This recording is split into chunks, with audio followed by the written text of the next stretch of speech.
everyone is having a good day. Welcome on in. Let me just make sure everything has gone to plan.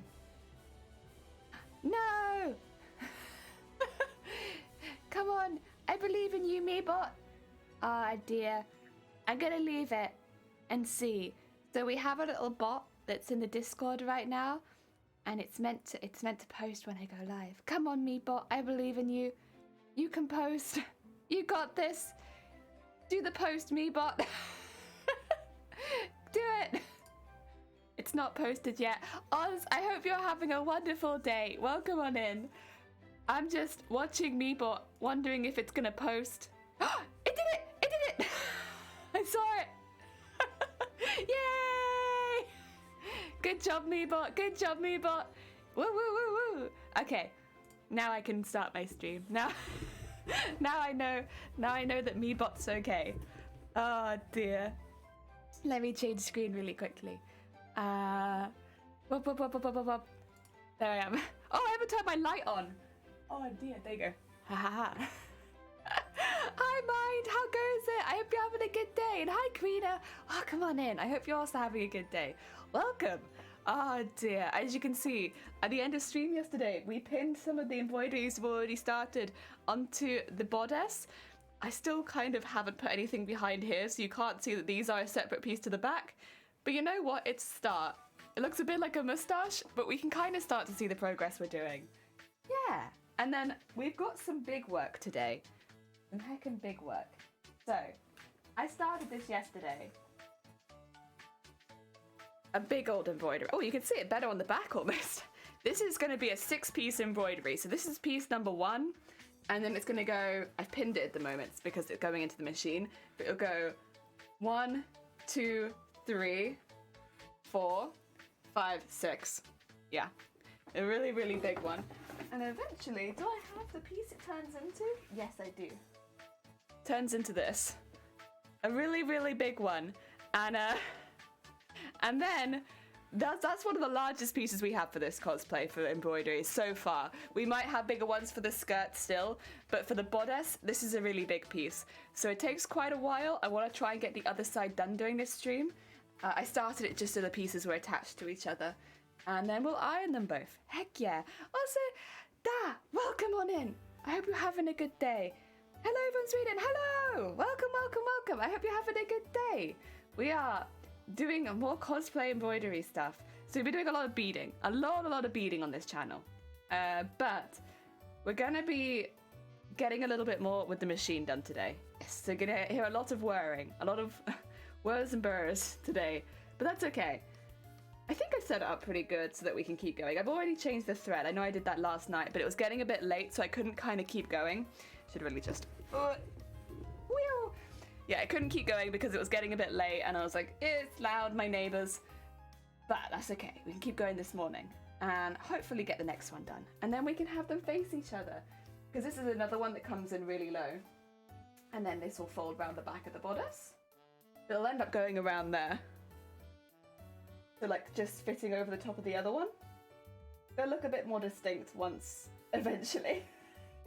Eventually I have beaded these. But yeah, that's about where this one goes. I mean, I will say the whole bodice will be majority gold once we finished. I know it's very purple right now. Not for long. Not once we finish. Oh my god, and Denmark? Welcome in. Live. I hope you're having a good day. Heck, already. Worldwide. Welcome, welcome. Let me get you a top down quickly, because... Oh, did anything else happen? My zip came, but I can't use my zip yet. I need to change the zip out on the back of this, because I've got the wrong kind of zip in. That's okay, but I can't change it yet. I need to finish the tail. That's all right. Or at least get the skeleton for the tail done. And I'm still kind of waiting for some extra upholstery foam before I can do that. That's okay. We'll get to that when we're done. When we're done. Until then, the zip's kind of useless. That's the only thing that's changed. We got a zip. Top down. Right. Let me bring the sweet bean in. Get it in here so that you can actually see them.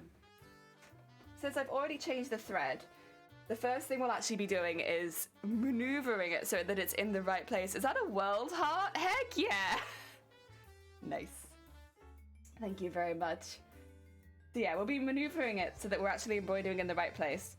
I did this the first time, and because they are overlapping, goodbye headphones, please stay. You can kind of see slightly where the overlap is. I think once we bead and sequin it, it will become more subtle. It has on every single other one. And then the rest of them are actually quite subtle because the only places where they overlap are like there, just at the edges. Because the fabric underneath stays the same, you can't really see it so badly. Yeah, we'll be doing the same thing again. Don't put it in your tea. That's no good. Let's just, oh, I should probably, maybe get rid of some of the threads. Yeah, I am jumping in quite quickly today. Normally we chat for a while before. However, today is a little bit of a shorter stream. A little bit. That's okay. I mean, I say that. We'll still be going for a few hours. But we won't be doing, like, as long of a stream. But that's okay. They can't all be very, very, very long. But I want to get this done very badly. I want the long beans. I want them. Oh, they're gonna look so cool because they're so big. Right, get this in here. I let it all do its things. Find the piece that we want. I would like this piece, please. And then I'd actually like, I've been rotating them 90 degrees just because it gets me a better angle when it's going into the machine. Oh no, cancel. Go across to the embroidery. There we go. So that's where it's gonna start. That's what I needed to know. So it starts on this side at the top, and it's just placed it where that's going to be. So now I can place the rest of this where I want that to be. Yes. It's cheating, but like smart cheating, right? Because it makes my life a lot easier. I was using the needle before, but I think now I probably won't be using the needle as much. It was making it more difficult after a point. Just kind of use this to guess around where that joint's going to be. I think it'll probably end up being around there. And now we have to do this a few times.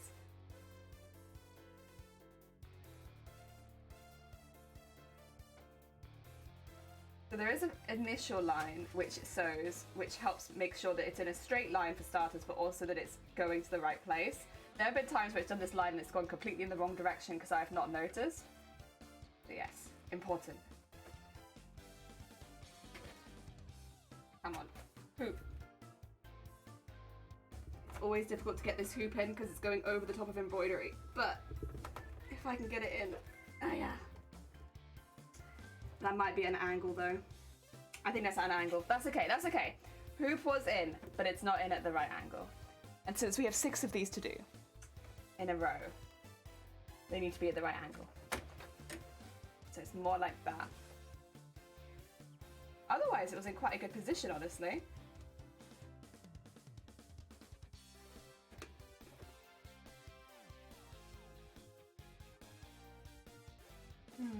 Like there.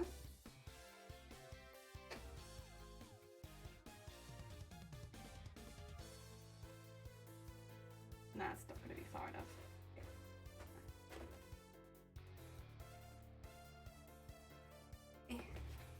Push it down. Push down. That might be okay. It is overlapping quite a bit, but honestly I would rather that than not enough. Pull that up. I will take it off the machine just to make sure it's all nice and tight in there. I could really do with pulling up this way a bit, I think, but that's okay. Better than nothing. Better than nothing. I have done worse. Excuse me. There we go. Get all these pulled out.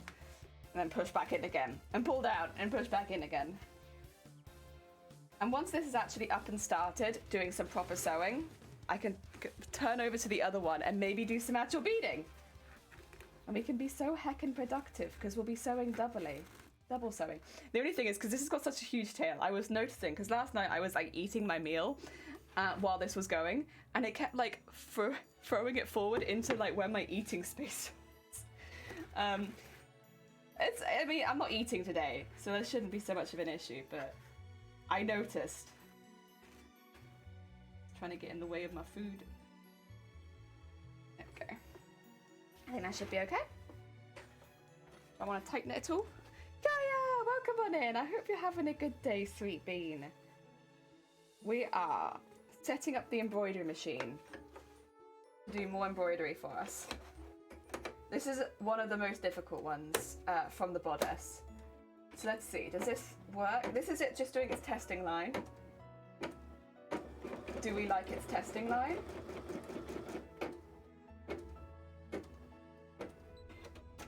I really like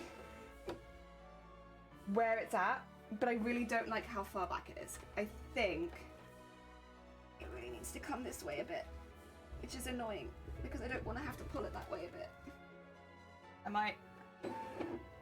Yeah, embroidery. Just so I do that first one again. What I kind of want to do is have it in the same place, but I just want a little further back. It's fine, it's just not quite right. It's a shame, because that was so close.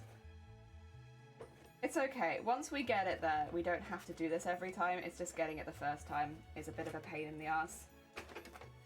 Let's see. So, I would like this to tilt this way more. Go backwards a little bit. And then move the needle up. There you go. Take that out of there. And okay. Push all that into there. Oh, but not that, not that, not that. That goes out. Push the rest of that into there. There you go. Okay. I think that will still go in about the same place. Okay. Let's see. If I take this out. That does look straighter, honestly. I think that's better. Okay. So we just have to take our time. Okay. And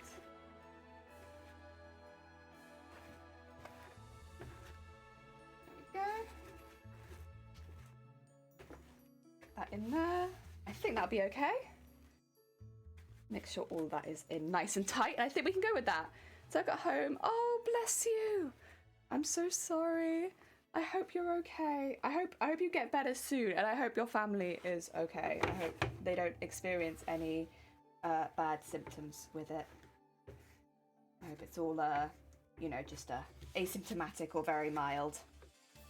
Yes. Oh dear, heck yeah. Right.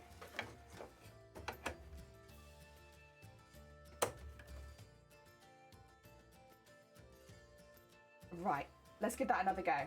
So this is again just the testing one at the beginning.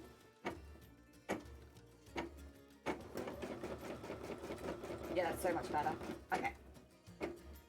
Now that I'm happy with the test, we can kind of let it go a bit wilder.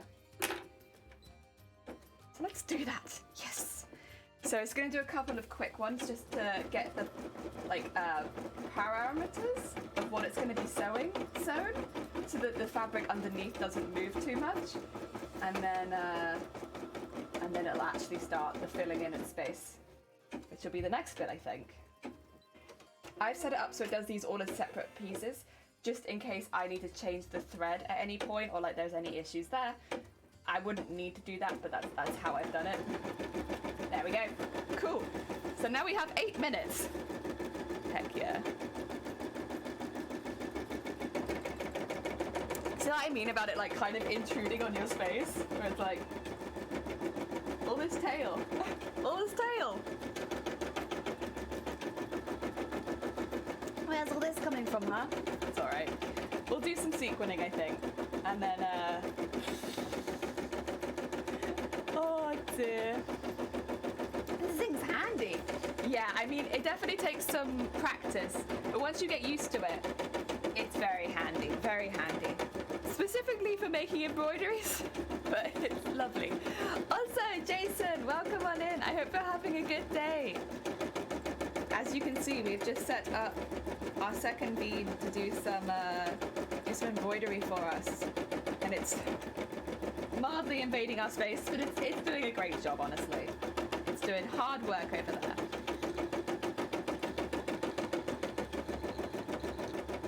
There we go. We're going to do some sequining while it's doing that, because it feels like the best use of time. Oh dear.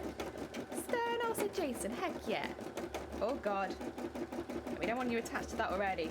So the plan is to sequin probably around the circle at the top. So around here, like coming out of that. And I want to do a couple of layers of sequins there. So I'm kind of deciding whether I want to do the bottom layer first and then go to the center, or if I want to do that backwards. Because it'd be more difficult to do backwards, but I actually think it would look better.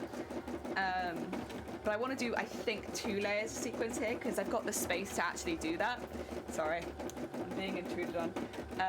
I've got the space to do it. So I'm thinking to do 2 layers of sequins. It's just a bit difficult to work out the order. How you all doing? I got chemicals in the post today. Smells like dirt. Ooh. You know what though? Actually, I've had packages that smell like dirt before, and I'm always a bit like, why? Why? What happened? Why does my package smell like dirt? I wonder if it's just where they get stored. Because yeah, I've definitely had that where my package just straight up smells like dirt. It's like, huh. I mean, it's okay as long as the stuff inside's fine. I don't mind too much, but yeah. Nice composty smell. Oh dear. It's difficult to lean over my desk and sew at this point, so I'm sorry if I'm like scooting off the desk at all. It's just because I don't want to lean on the embroidery that's happening now. Right, so I snipped that first sequin because I wanted to put it like there. Okay, there we go. Right at the edge. Ooh, you're in my big old hands. Ah. Difficult.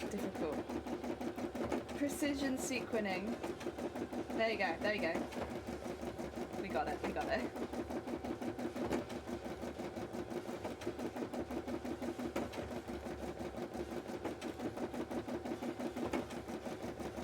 Oh! I was gonna say, my thread's longer than that.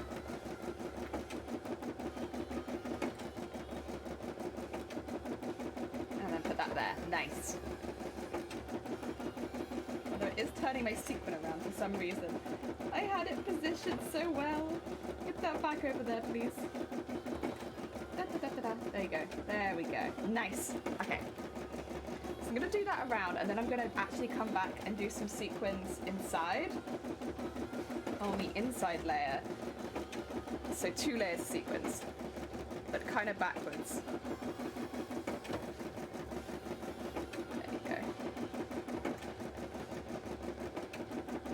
Go. I don't normally do this. I seem to be sewing both sides of the sequin on. Normally I would sew them one by one, but well. That's okay, it means I don't have to go back and sew them a second time. Normally I would sew them one at a time, because I think it's better for the longevity of the sequin connection. You know? I guess these ones are a little less, they're not on the outside or anything like that, so they're a little less likely to get damaged. I might go back to my normal way of sewing them though, where I just sew one all the way up and then one all the way back. But yeah. Yes. Jelly, you're right. You should do that because it's better for the sequins. Okay, get that in there.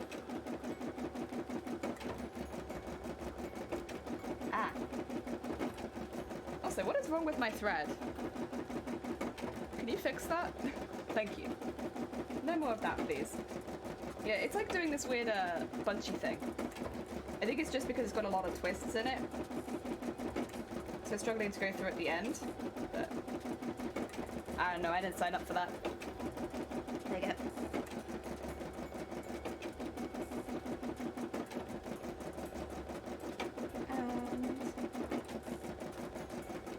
Through there. Oh. It's getting there. When we change thread, it'll be going for a full 15 minutes, so we will have to do a quick thread change in a minute, but then it'll be going for a lot longer. We had to develop a color for, oh my god. See, now I've never done that. I've only ever developed black and white photos, I think. I'm pretty sure. That's pretty sick.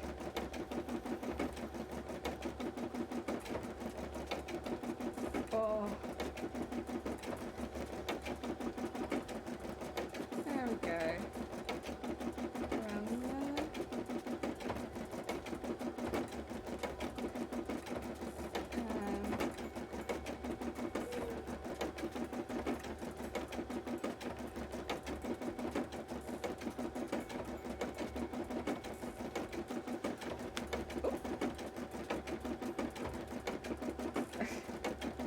Random tug, but that's okay.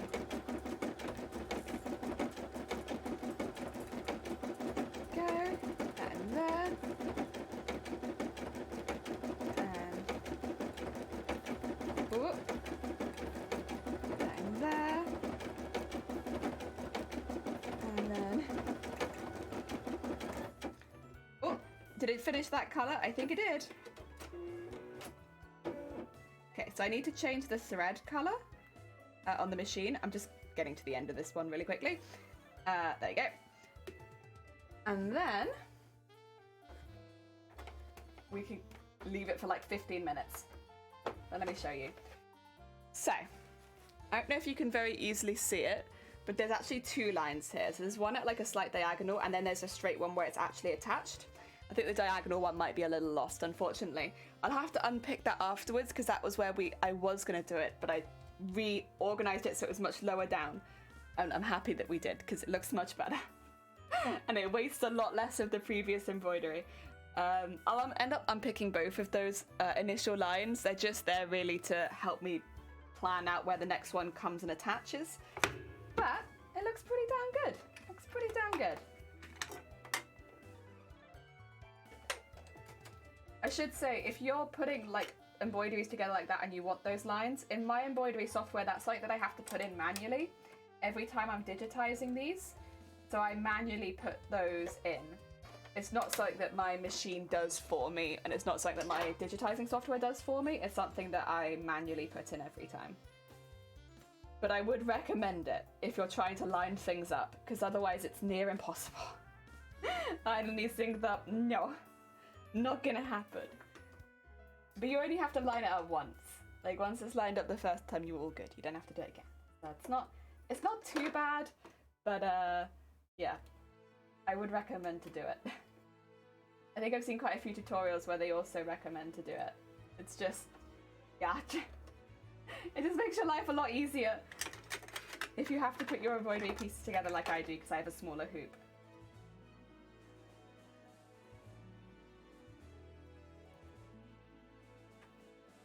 There we go.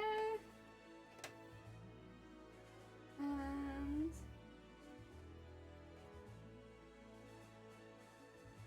oh, okay. And put that through there.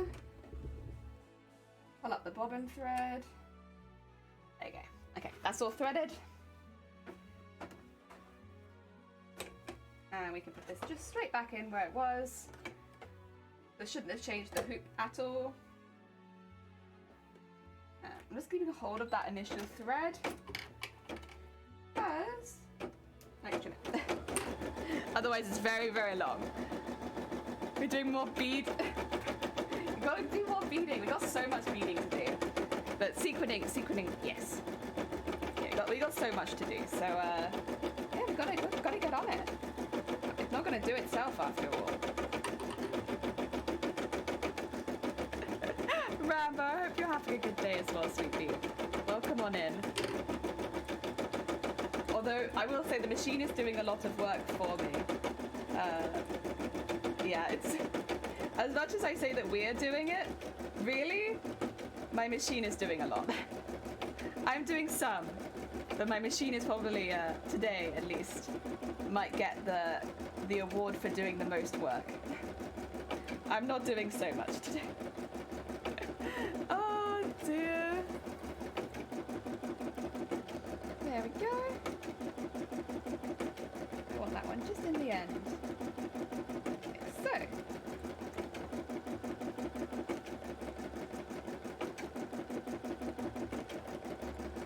And get it under there. There you go. It's a bit tight, but we got it in there. Otherwise, there'd just be a gap at the end, and that would be kind of sad. I don't want a gap. And put this one here.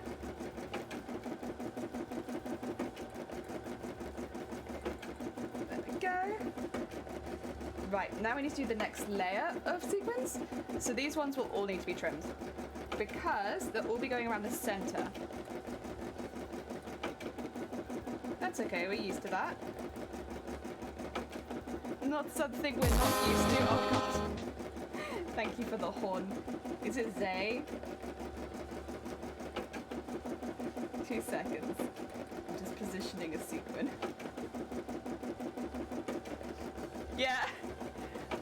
My ears will be really itchy. Oh heck, oh heck. Boring. Thank you for the heckin' party. It wasn't Zay. It was Zay, I can see it. It's like it's the first horn is nearly always Zay. Nearly always. We like to party. We like to party. We like to party. We like to party. We like to party. We like to party. The bank bus is coming and everybody's jumping. New York to San Francisco and interstate free disco. Wheels of steel are turning and traffic lights are burning. If you like to party, come on and move your body.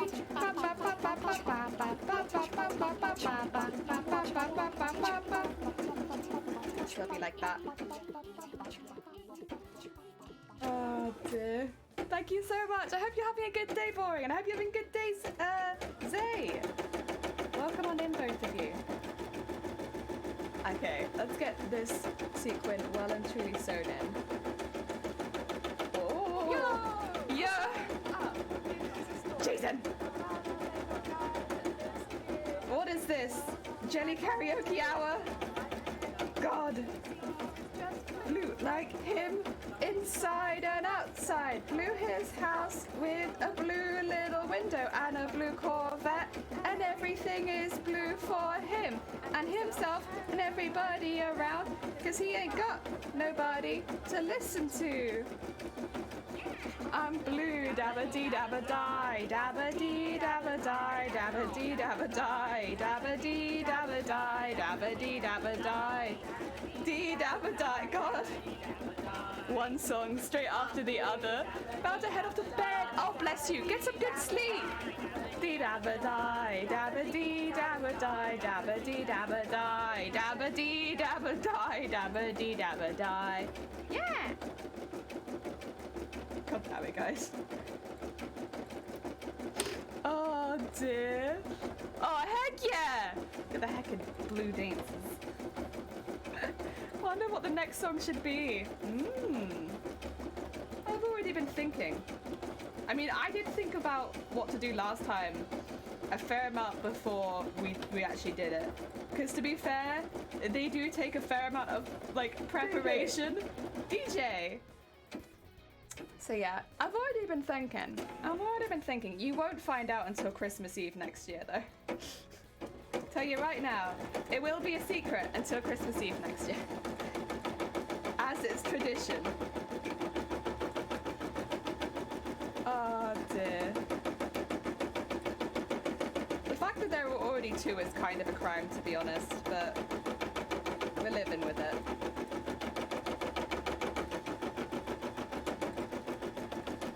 car. Did I kind of bend that one with my hands? I think I did, just a little bit.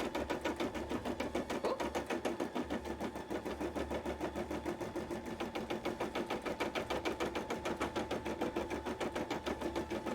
Good.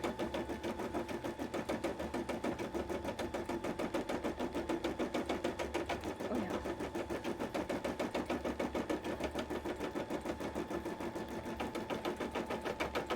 Very nice.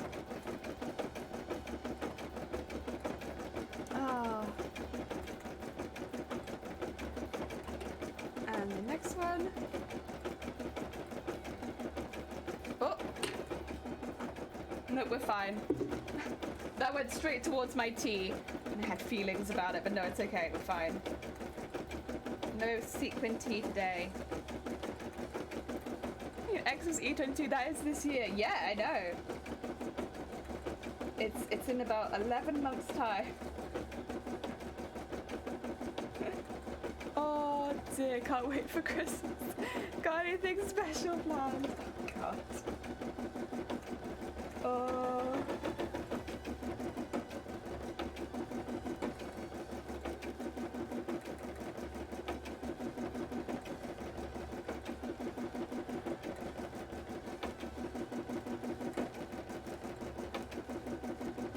Only Christmassy stuff. Nice. I mean, I can't say that I'm looking forward to it yet, because my main thing that I always look forward to at Christmas is the food.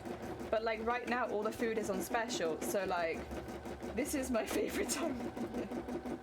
It is in fact the most wonderful time of the year. All the food is on special, so I can get the good stuff for cheap, and I am. So yeah, it's the most wonderful time of the year. Because we celebrate with food.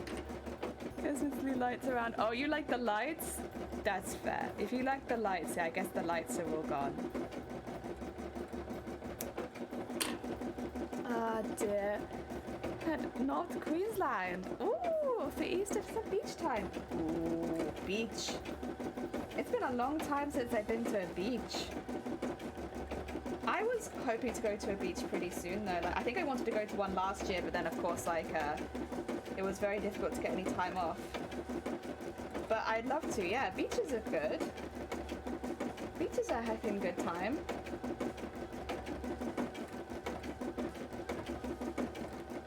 Oh no, that's not true. I did go to the beach last year. Heck yeah! Good times. I forgot. I was like, I think I did want to go to the beach last year. And like, I very rarely get the opportunity. But no, I did go to the beach last year. I went for one day. And it was a heckin' good time. And it was very last minute, because I was literally like, to the people that I went with, I was like, can you come today, right now? And they were like, But we did it! Oh my god, telephone! Hello! How goes it? I hope you're having a good day. Welcome on in. Oh. 2 seconds, 2 seconds. Let me do you a little shout out. What have you been up to? How was your stream? I hope it was good. As you can see, we are dual crafting at the moment. We have got the embroidery machine, but also I am hand stitching in some sequins right now. We are multi-crafting because I got a lot to do, and this is a good way of getting lots done. Yes, we're getting some sequins in, and we've updated the cosplay command, so it now has a link straight to the cosplay. If anyone, wants to see what the costume is, yes, there's that. Heck yeah. Nice. Oh no, oh my god, you have a fam? Heck yeah. Oh dear. And Fist, welcome on in. I hope you're having a good day. Insects and heat don't make it comfortable. You have humidity. Oh, flies are the bane of my existence. That's why I like spiders. In this country, spiders are fine. They don't really do anything, except for eat your flies. And so I love that. They also eat your moths. If you hoard fabric, that's good. Oh, no, Cecilia, welcome on in. I hope you're having a good day too. Bless you. The chug, chug, chug. Heck yeah, we got that chug, chug, chug. Oh, wait. I'm still here. It has been like half an hour, and I'm definitely still here. Yeah, I was gonna say, spiders in the UK, they're like fine. They're sweet beans. They just want to come into your house, they want a nice cup of tea, and they'll consume your flies for you. Of course, there are still a lot of people that are afraid of spiders. Absolutely fine. Like, you know, fears are what they are. Can't really help that. But as someone who is not afraid of spiders, they're great. I mean, I wouldn't say like I'm in love with spiders or anything, but I don't hate them by any stretch of the imagination. Out of all of the insects, they're one of the only ones that feel like they have a use. And that is they get rid of moths. And moths consume fabric, so like, you know, kind of for spiders. I don't mind them at all. Ah, dear. Oh, my sister, I just want to see. Oh my god, look at you guys. Heck yeah, heck yeah. Oh, I keep holding these so high as I cut them, and I am gonna like shave it off into my tea. You got spiders in your bathroom? See, I'm not so keen on them when they're in the bathroom because they'll always sit in the shower. That's where they always go in our bathroom. I'm like, listen, if you want to stay here, you're gonna die. There's no way around it. Ooh. I don't need that ball of thread, thank you. Yeah, they always like live in my shower, and then it's like, listen, you can come back here, but you will die. There's no way around it. I'd much rather have you in the fabric room where there might be moths. But sure, if you want to live in the bathroom where there are no moths and there is near certain death, you go ahead. You go ahead and live there. Oh, yeah. Such a bop. Such a heckin' bop. Oh dear. It's so good. Honestly, this song kind of sounds like it has a sewing machine going on in the background as well. There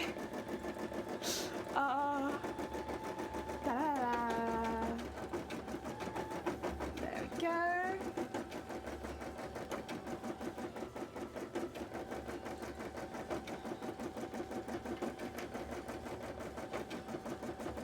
Oh yeah.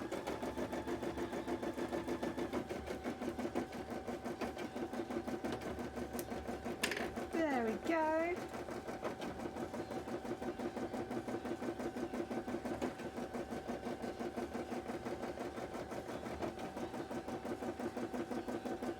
Oh yeah.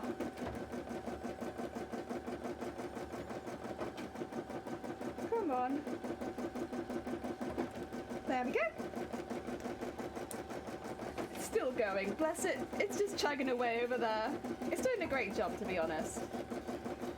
Like, the thing with the embroidery machine is, if it's not stopping and starting all the time, it's doing a good job. And it's just been continually going. It is chugging a little bit when it gets closer to the edge, the further away edge. That's because it's much thicker up there. But you know what? It's getting through it. It's doing it. It's not really complaining, honestly. It's doing a really good heckin' job over there. I'm very proud of it. I haven't seen any mozzies in ages. Lucky you. Heckin' lucky you.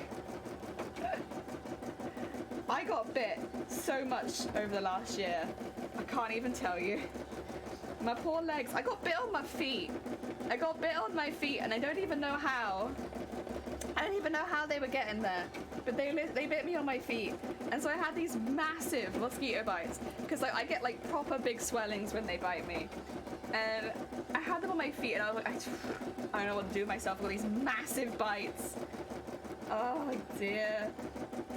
Yeah, me and mosquitoes. Spiders all the way. What am I embroidering? Well, 2 seconds. Let me tie off my thread telephone and I will show you the piece that is being embroidered.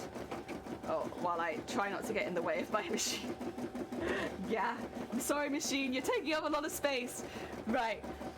So, let me show you the embroidery map. Let me take you over to the map.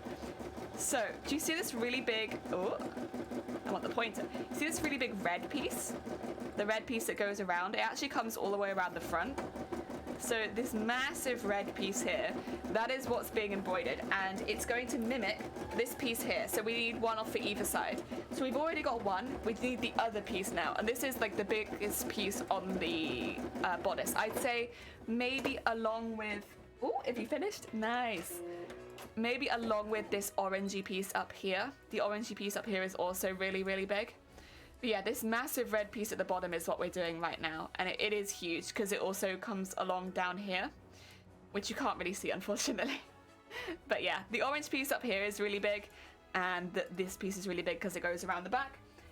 Both of those end up being like 6 pieces of embroidery, all having to be stitched together, which is what we are doing now. So you stitch it together while it's still on the embroidery machine.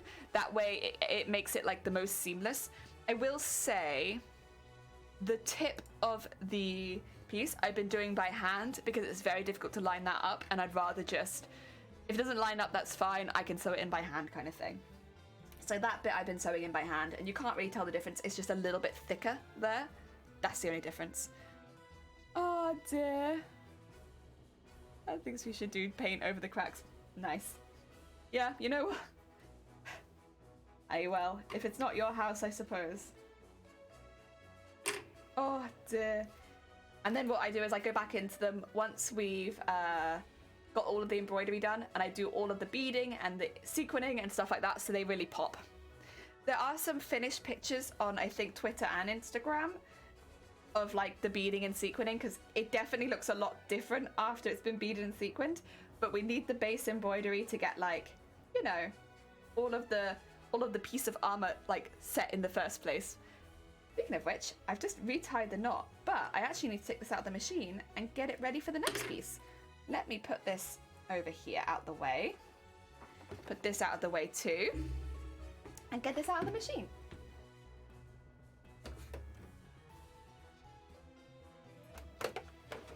So, if you can kind of see, it's just joined these first two together. On! And now we have 2 embroideries next to each other. Ooh, thank you for the hydrate.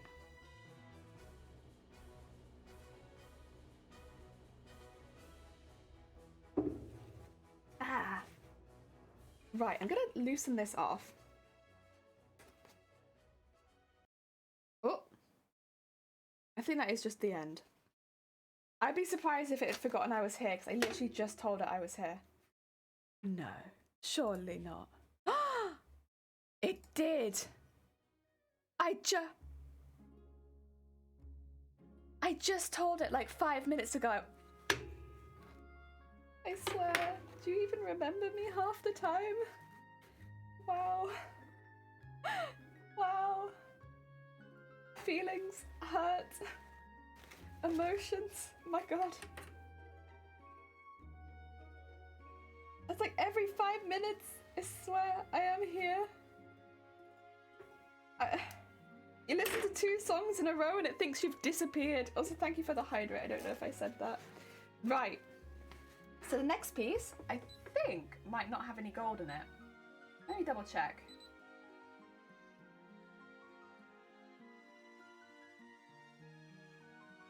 Next piece. Yes, it doesn't. So we need to go set that, rotate it to the 90 degrees. Okay, edit end, embroidery. So this is all the same color. So it'll do the first 2 pieces and then it'll do 11 minutes of embroidery. So it is a bit of a smaller one. That's okay. I'm up for a bit of a smaller one. How are you even getting stuck in there? Oh dear. Off to bed. Take care, boring. Look after yourself. Oh dear. Let me see. Well, I'll do the same process as I've done before, I think. Even though it's a bit of a simpler one, I think that's probably just be safe. Is pull out the back thread a little bit, and there you go. So it's going to start there. We can now line that up. There we go. Oh, yeah. So put it all the way in. Oh, yeah. It's very long. That's okay. That's okay. You know what? Worth it. It's worth it. All of this is worth it because we end up with such a pretty end result.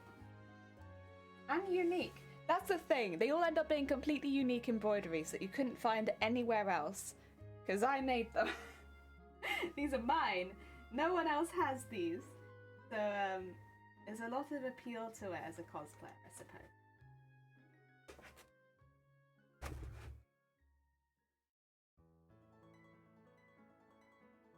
Oh yeah.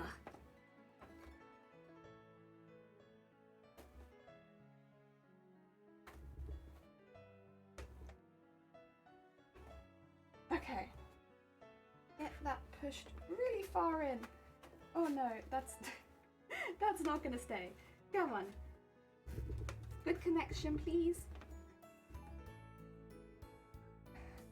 Is that in? Okay. I can, again, strengthen that in a second, but I think that's a good place to start. Let's see. There's always a concern that it'll be at quite a diagonal, but I think that's good.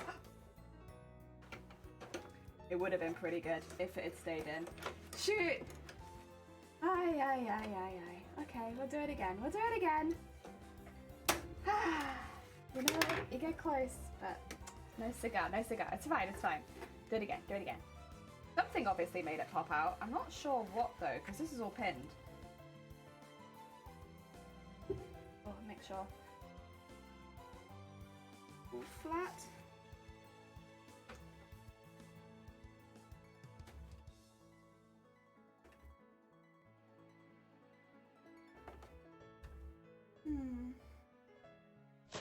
Oh my god.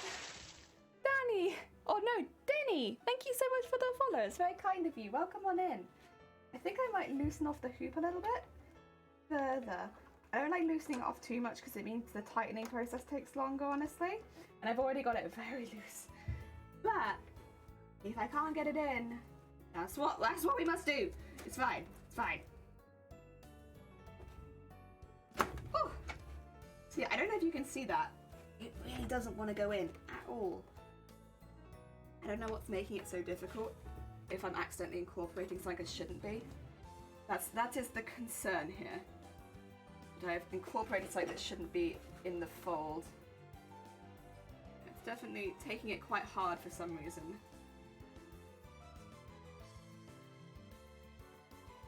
What do you think this is? No, that's just one layer.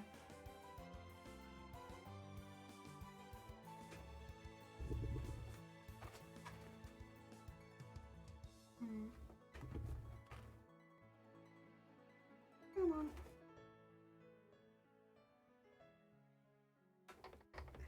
Get that in the back. And no. Oh, okay. I have to loosen it even more. There you go. We're really loose now. Okay. Come on.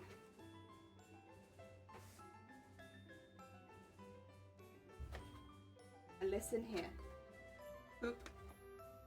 It's not normally the hoop that makes it so difficult for me, to be honest. Okay. It will go in at this stage. Will it stay in? We'll see.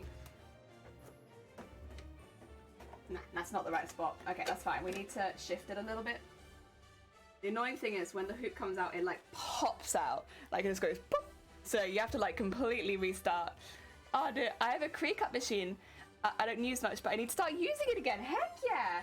I always call it Cricut. I know it's like cricket, right? Everyone calls it cricket. Every time I hear it, I'm like cricket. But I've been, when you see a word for the first time, so I've been like Cricut, and then everyone's like cricket. Shoot. But nice. I hope you managed to. I've heard they're really handy. Most of the people that I've seen use it make some really cool stuff out of it. Okay, what's that like?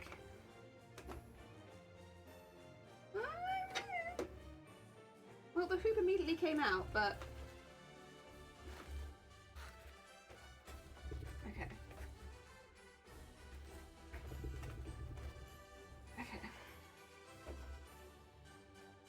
It's a bit... We might be able to fix that, but it depends, because the hoop might immediately ping out again. Let's see.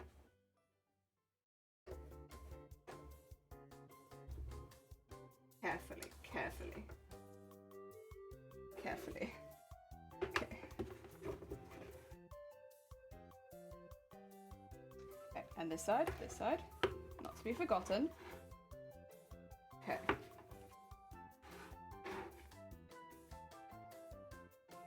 I think I will take this pin out now because it is getting kind of further down. It'd be good to be able to tighten it this way. See, it is really loose actually. I don't know why it was so difficult to hoop this. I'm not sure. It must be to do with the embroidery at the top, to be honest. I think that's... Oh, don't you dare. Don't you dare. You stay hooped. That might have shifted the where it's meant to be just a little bit. I'll check when I put it back in the machine. Don't worry. I will double check it.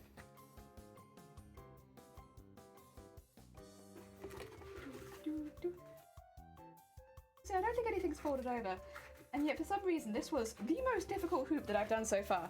It would not stay in. It still doesn't want to stay in. I'm going to tighten that up.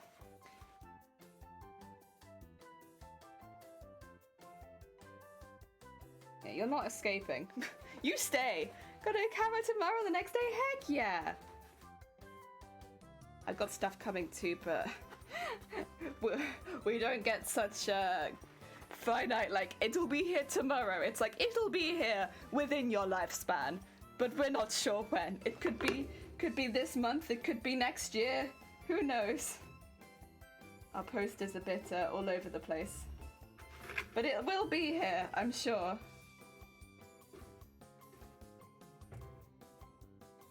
I'm still waiting on some beads. They're still coming, apparently. I think, how long have I been waiting? A month? Over a month?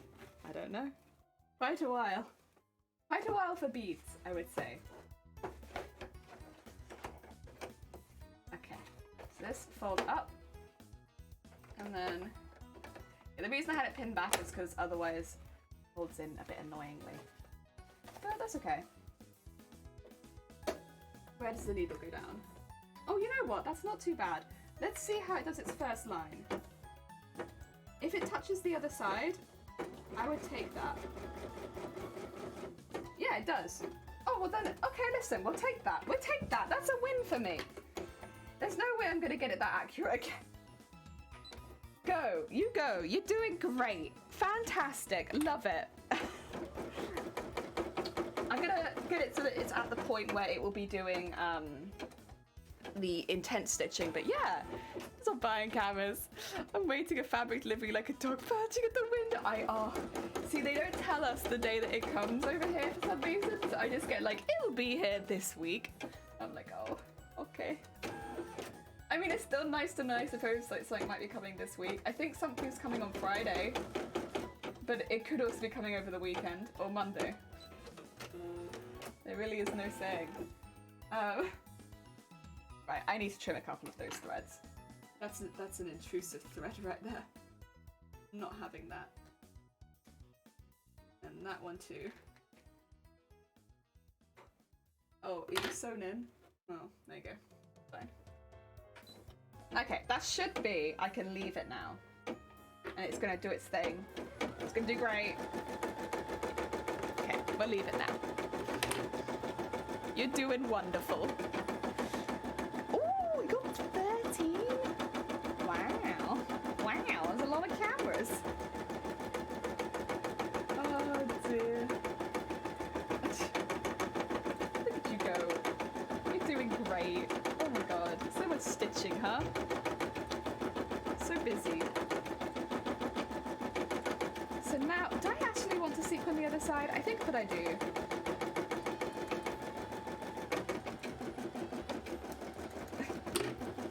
I have to remember whenever I do on this one, I also have to do on the other one. It's easy to forget and just be like, oh, I've done it once. Okay, well, I'm done then. No, whenever I do on this one, I also have to do on the other one. But that's okay. I think this is fine. I don't actually want to detail these too heavily. Not because they're large, but because a lot of them actually get hidden by the embroideries around them. So it's a bit of a waste to embroider them and like decorate them too heavily, because you don't, they're space fillers really. Like they're huge and they fill a lot of space, but they don't They don't really show a lot because they have a lot more detailed ones over the top.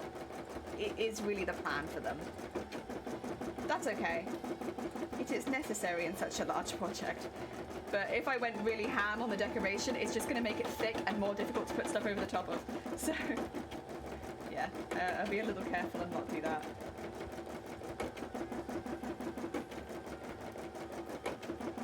Oh yeah. Oh yeah, our mods. If anyone, by the way, is in chat and has not checked out our wonderful mod team, hey, what a good opportunity. We have really lovely mods in chat. We have 4. 2 of them, however, stream. So we have Zero and Shiny. Neither of them stream, but they still deserve a lot of love and shout outs because they're really great mods. But then we also have Dem and Shifty who do stream. And they stream on their own channels, they regularly stream, and yeah, I think Dem might actually be streaming right now. I'm gonna go look. Is Dem streaming? I think his stream schedule is now. He is! Yeah! So if you wanted, you could all go crash Dem, who is live right now playing Star Wars Jedi Fallen Order. Heck yeah! Because Dem is just straight live. Oh dear. Oh. There he is. Yeah. See, I know nothing about Star Wars, but so whenever I go in, I'm just like, that's a cute looking thing. That's a weird looking thing. And then Dem's like, these are horrifying. This is like a terrifying thing in the Star Wars universe. And I'm like, oh, okay. Oh dear. Yeah. Zero doesn't stream. Oh. Zero is a good bean, but Zero does not stream. Do not follow Zero.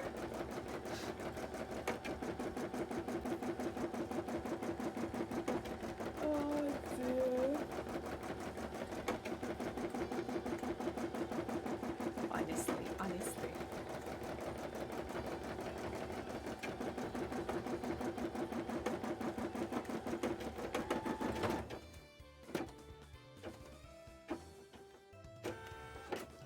Oh, yay! Next piece. And then we might not get as much done this time because this is a much shorter piece comparatively to the first one we did. So this one, it's only like, 11 minutes. Whereas on the last one we had like a total of like 20 plus minutes. That's okay. It's fine. Because all follow Zero. No, Zero specifically does not want followers because they've said they have no plans to ever stream. No following Zero. Zero doesn't want followers. They don't listen. If Zero ever plans to stream, of course that will change. But while this is the current case, no, do not follow Zero. Zero doesn't stream. Zero doesn't plan to stream. They're happy being not streaming.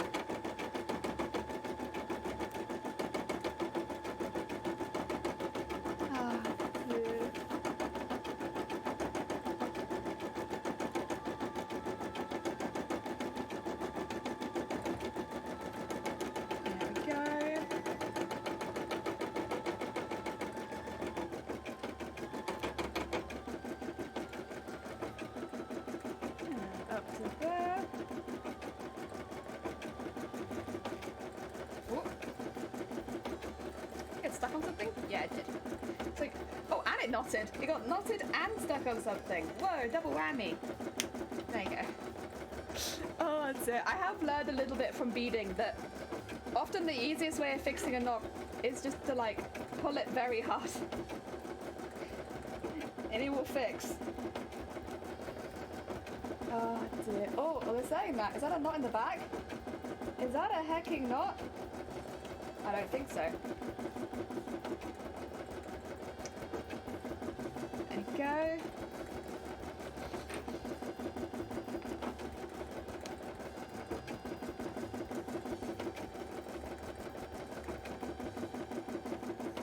We are.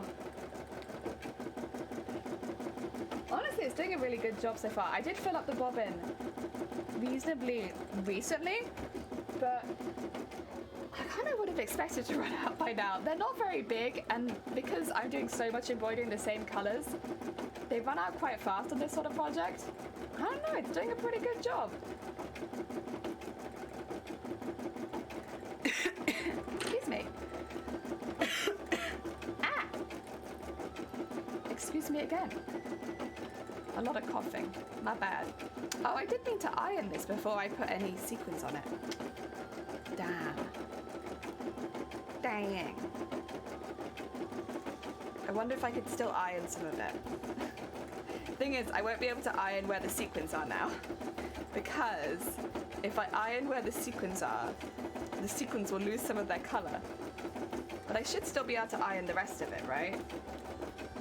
The reason I like to iron it is it makes the lame a little bit more plasticky, but also stops it from fraying all over the place. Honestly, that would be kind of a valuable step to do. I might still do that. What I'll do is I'll finish my sequining, and then who knows, maybe by that point the embroidery will be finished and we can iron both of them at the same time. Because yeah, I really should have ironed it before putting the sequins on it, to be honest. Just for the longevity of the costume.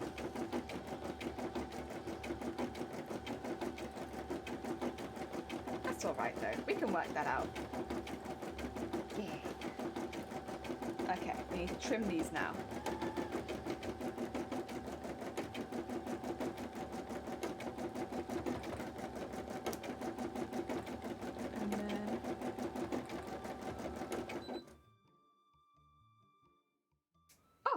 Thread. Okay, I was gonna say, like, I was kind of waiting for that to run out of bobbin thread. Well, 2 seconds, because I've just trimmed a sequin down, so I kind of need to use that now, machine. But if you hold off 2 seconds, I'll rethread your bobbin. Oh dear. Yeah, honestly, I'm kind of waiting for that. It normally would have, I thought, gone much quicker. But hey, you know what? We'll take it this long. Like, that's been pretty good. It's been pretty good. Like, how long into the session is that? Like, that's pretty far without needing a single bobbin change. The nice thing about this machine is it literally just tells you. It doesn't, like, keep going without a bobbin. Like some machines. Looking at you, sewing machine.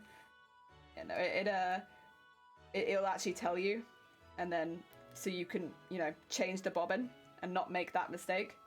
It's pretty good. It's pretty good. Come on.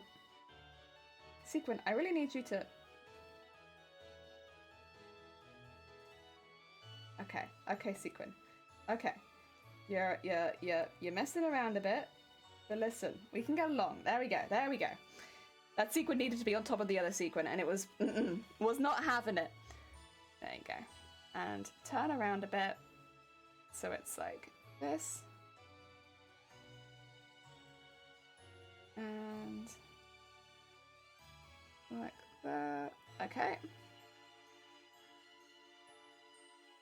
And then just grab. Ooh. Ooh. There we go. That'll do.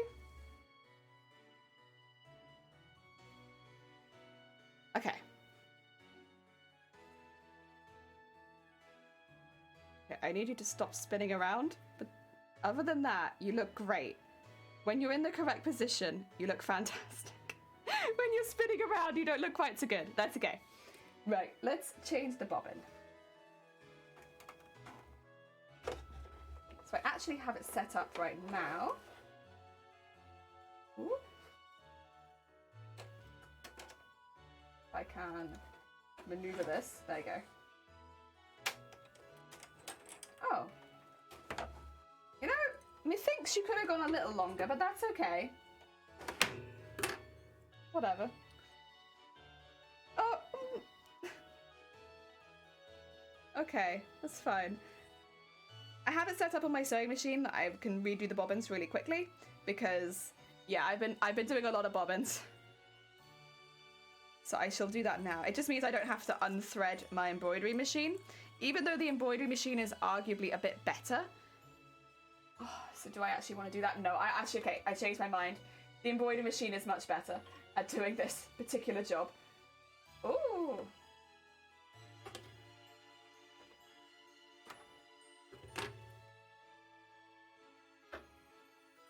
But I do have to take this off there.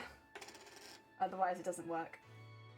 It doesn't say that in the instructions, but for some reason this particular thread will not wind on the bobbin if you have the end cap on the thread. Couldn't tell you why. It just, nope, not doing it. Not having it. Refuses. Okay. Yeah, watch this. I don't know if you'll be able to see it actually. Can I show you? The bobbin is just up there. Yee! It just does it automatically and then whoop, get rid of all that. Walks into a bar, but you didn't see that coming, neither did he. That used to be a like, I think that was like one of the first jokes I... Damn it. Shoot. That was like one of the first jokes I recognised when I was younger. Now this is going to be a problem. I'm going to have to manually unwind this. That's the issue of not having the end cap on, but also...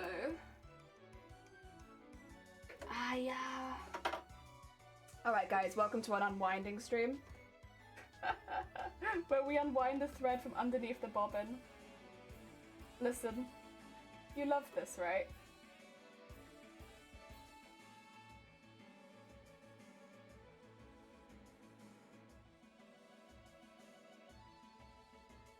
Oh yeah. Yeah, it's unfortunate. Luckily, it shouldn't take too long. I can't take this piece off though, because it is like mechanical, so it's not like this one. It's stuck on there. Can I take this piece off? Nah, that's on there too. Oh.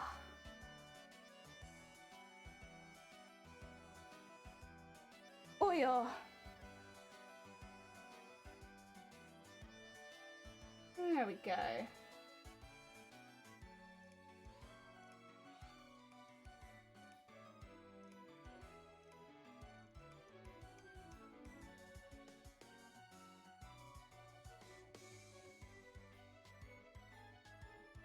Okay.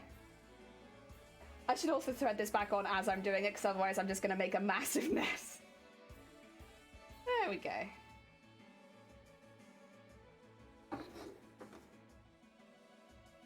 Also, sorry, I can't really look at chat right now, because in this particular case, machine maintenance takes precedent. I'm sorry.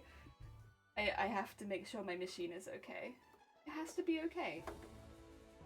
We love our machines, and we have to make sure our machine's okay.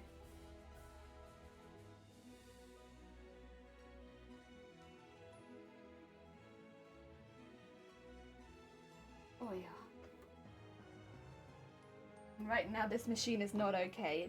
It needs assistance, and it needs help. Come on in here.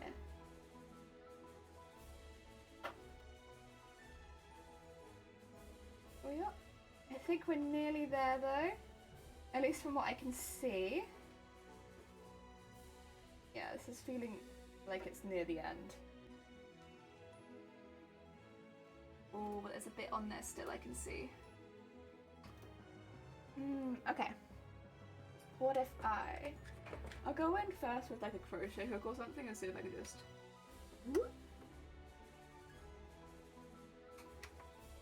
I get that bit. That's the bit I kind of want to hook. Is that a no? Okay. If that's the case.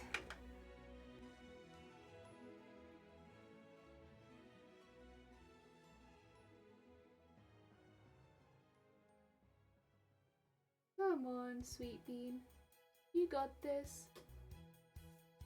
Come on. Let's come over this way a little bit more. Come on.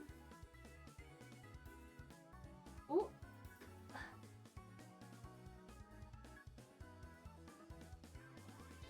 Come on.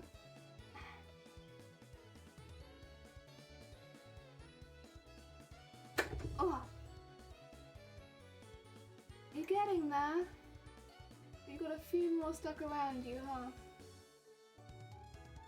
Quite tight. Ooh.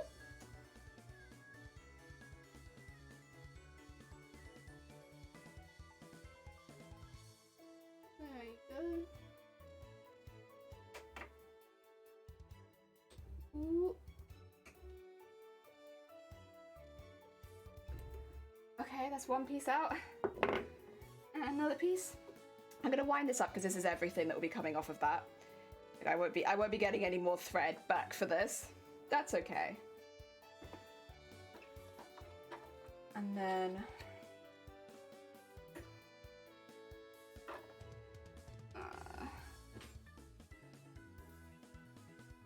it's annoying to not be able to pick this up at all, really. Ooh.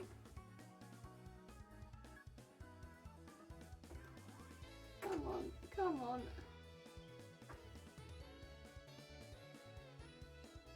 Come on. It's very reminiscent of cleaning, like, hair out of a Hoover, to be honest. Oh dear. Hi, Ada Shadow. I hope you're having a good day. Sorry you've joined, as I kind of have to perform some machine maintenance quickly.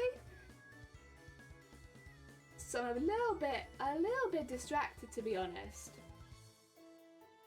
I don't like to leave these things, because I love my machines. And leaving them in a state doesn't sit well with me.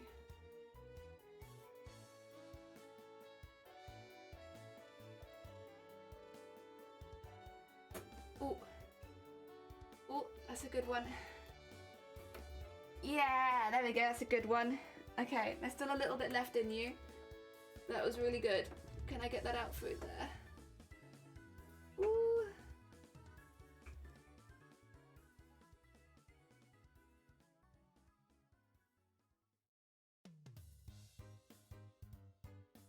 Come on, come on. It's much looser now, to be fair. It's just fact. I could probably get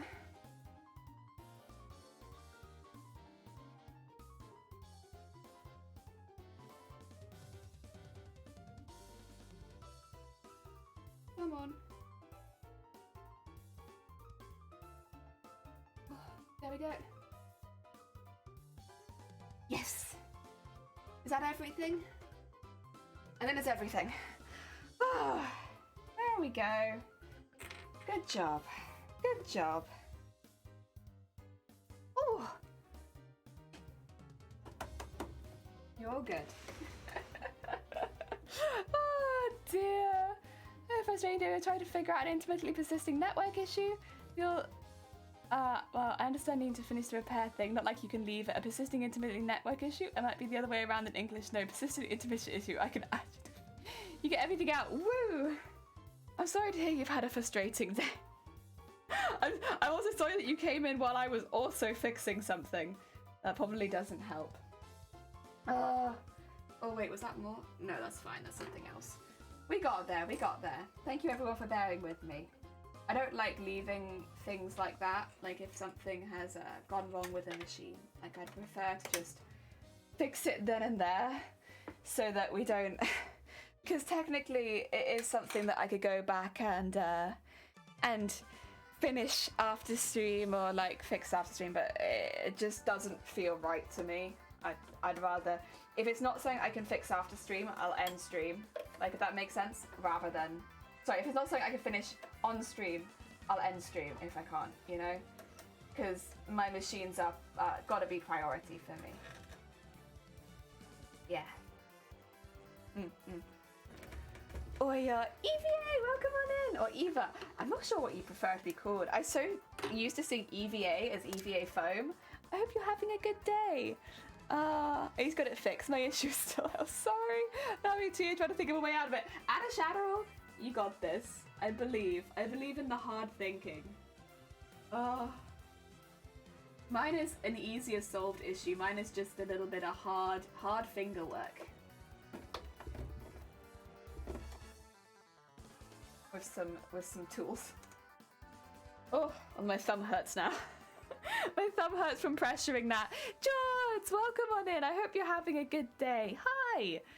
Once you do the thing, and if you need the machine to do the thing, it makes sense the machine's priority. Well, that's the thing, is like, if I needed to go get my machine fixed, I can do it, but like, I want to do that early because most machine fixing places won't come collect. So it's like, I would be like, right, I gotta go. I got, like, there are a lot of things I can fix in the house, but if I need to take it in, I think it's about 2 hours of traveling to the closest place for my machines to be fixed. And yeah, I need to go. I gotta go if that's the case, because they're probably shut at about 5, I think. Yeah, and I'd want to get them in that day, regardless of which one it was. It's like, it's going in that day. Like, call them, tell them what's happened, see if I can get it fixed. But fortunately, most problems you can solve at home. There's just a few that will be needing an actual mechanic to look at.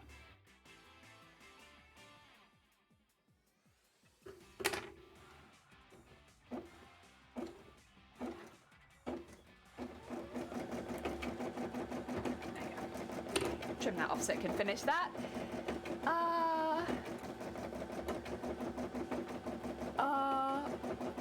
Since it's pronounced differently in Swedish, I don't object to other languages say it. I'm okay with it. Having an okay day, came here from work a while ago and it was conflict free at home. I'm glad to hear it. Good.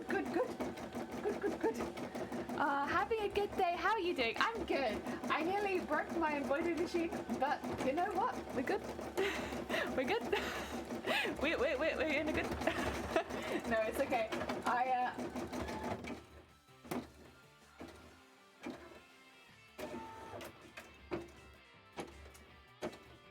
accidentally, I don't know how to put it, but I got a lot of thread in underneath the bobbin reel, where it threads the bobbin on. So the thing flew off here and it jumped off from where it threads the bobbin to over to here. And that meant that rather than threading it on up here, it started threading it on underneath where the bobbin's meant to thread, so into the machine. So the thread, rather than threading above the machine, was threading underneath, straight into the machine. That's why I was like, oh yeah! That's not where the thread goes. The thread doesn't go directly down into the machine. That's no good for me. But yeah, we got it. I managed to fish it all out. I mean, as long as you don't cut the thread into like a load of pieces, you can kind of just get it all out. But yeah, it's not ideal.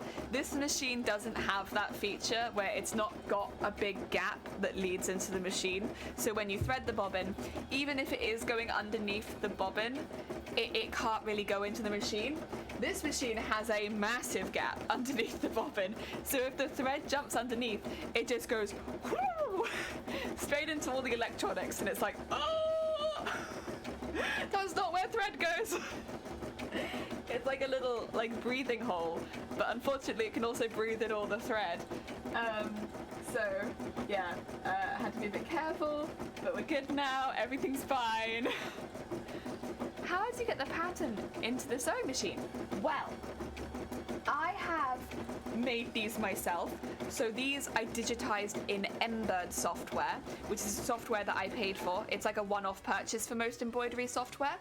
Once you have got your embroidery as the file it needs for your your brand, so Brother machines take PES files, you put it into a USB and you plug it into the side, and then your files will be on there. What embroidery software does, so like Embed and stuff like that, is it programs the order of stitching and the types of stitching that it does over the spaces you want it. So it's kind of like mapping it out, similar to how you do with 3D printing, but it's all in embroidery. So you kind of need, either you need to do that before somebody else needs to do it for you, but either way it has to be saved as a type for your embroidery machine, in my case PES, and yeah, then I take it over by USB. A little USB just in the end here. Oh dear. And right now I have all the pieces for this one and one other, I think. But I'm not gonna have time to do the other one as well. I already know there's no time for that. But I do have the files for it, I think. There we go. Another piece of the puzzle has been added. We need to go along one more now. Ah, a lot of those in the struggle, yeah. Thanks for the explanation. That's all right. I'm always happy to explain embroidery machines a little bit more. I love them. We haven't really done a cosplay that's involved my embroidery machine that much until this point, so it's nice to have a chance to talk about it, since it is a little bit of an unusual kit, comparatively, I suppose, to a lot of the other stuff that I have. But I love it. I love it a lot. It's very handy for some of the cosplays. Not all of them. The smaller cosplays I'd never bother bringing it out for because it's a lot of work. But for bigger cosplays, very handy. There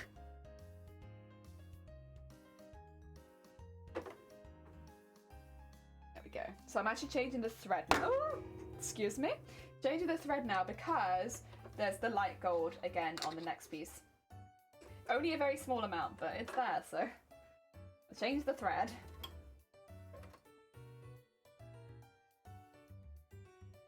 We are. And I just left the needle on the desk. No, it's attached. Okay. I was like, whoa, Jelly, that's pretty bad. Even for you, you normally don't just leave a needle on the middle of the desk. There we go.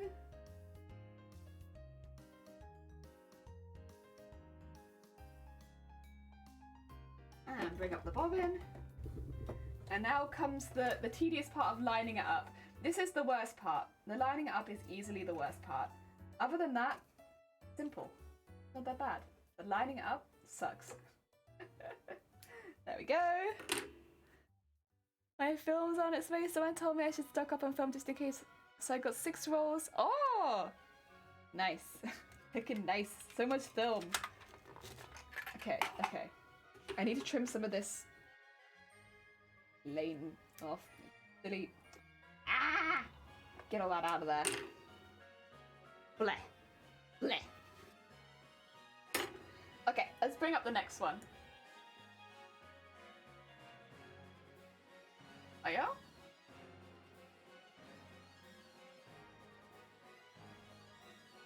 Okay. And then next page, this one, set, rotate, 90.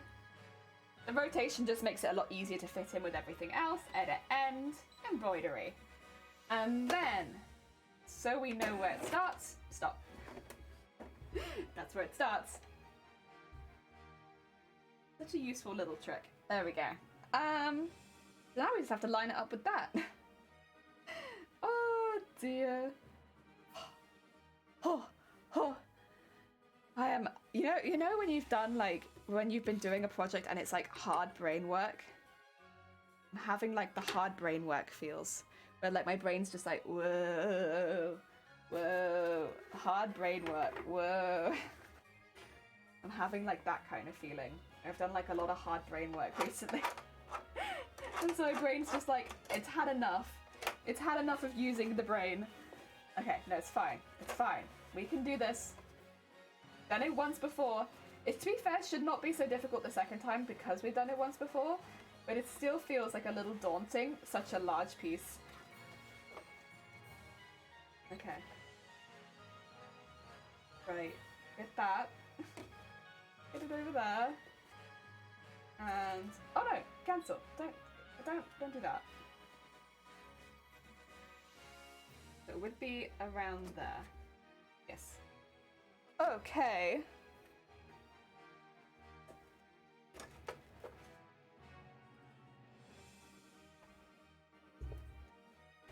Right. Oh, that's shifted it a little bit. That's okay.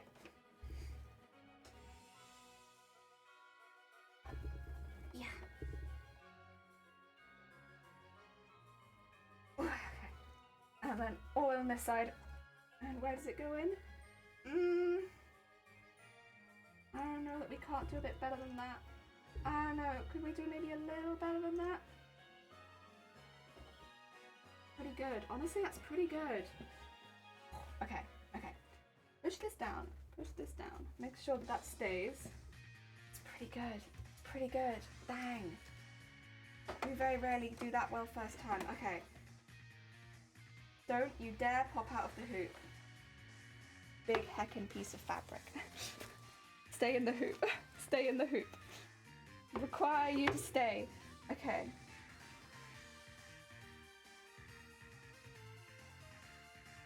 Okay, and then just scoot it all down.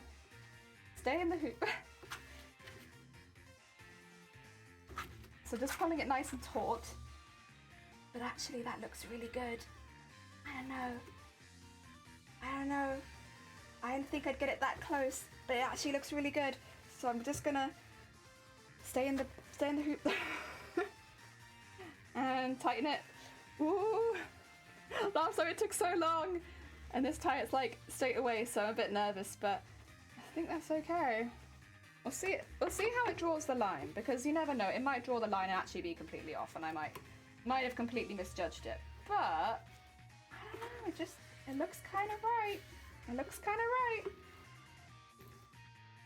And just keep pushing it all down.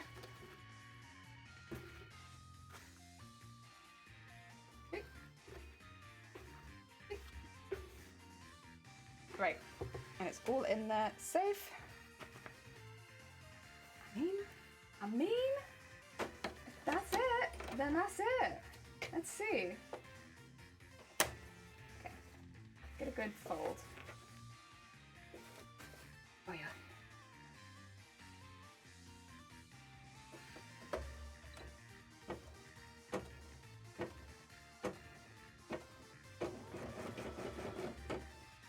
Yeah, I'll take that, honestly. Honestly, not bad. Not bad. It's at a slight angle, but I will take it. I've had much work. It lines up. And what do you call it? What I want is not very much. Requirements are small. Dear. Yeah. Oh yeah, you have that tiny bit in there, but it won't stay, so that's fine. We don't bother about that, that's okay. I appreciate your effort, but like, yeah, that's fine. Okay. Go. Okay, so it's gonna do a 1 minute piece. That's why I'm not really bothering taking up the sequining right now. It's gonna do 1 minute piece, and then it's gonna have to have its thread changed, and then we do a 10-minute piece, and then I'll go back to sequining. Because yeah, this bit's really small. How goes it? Welcome on in. Doing the work and luck. Good luck with the work. We are putting together the piece that goes opposite this massive one, and we're on piece 4 of 6. That's okay. We are working through it. This is a hard one. Okay. Now I need to change the thread again. Right. Yeah.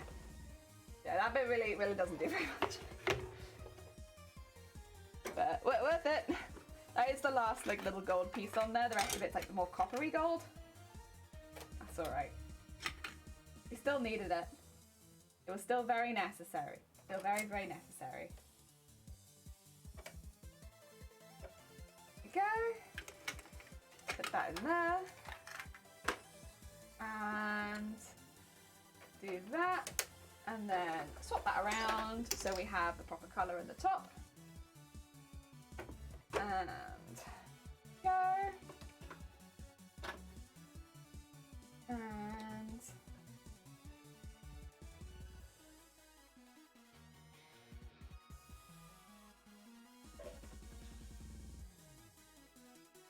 way up there.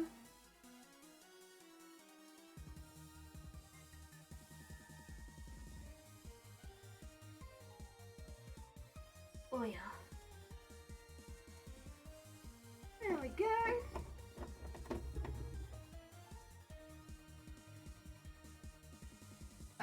That's at the bottom. That's at the top. Put this bit back in again. And where's that top piece? There it is. Just keep an eye on it while it's doing those first stitches. Do a little trim. Nice. Nice. It's so fun watching you make costume. I'm really itchy to be able to get stuff so I can do crafting with my beads and go into sewing. I'm going to have my own craft room. I am. It's very exciting. Not happening tomorrow though. Ah. Listen. A craft room is one of those things where it's like, you know, it's always an ambition, right? I think most crafters have it as like an ambition to have like a proper craft room with like everything they want. I feel like very, very fortunate for the room that I have now, and this is far from perfect. It has like a bed down the middle of it, but you know, this is still my craft room, and I still feel very fortunate for it. It is a space which I can consistently craft in. Yeah, I think it's like it's always the goal, isn't it? Heck yeah.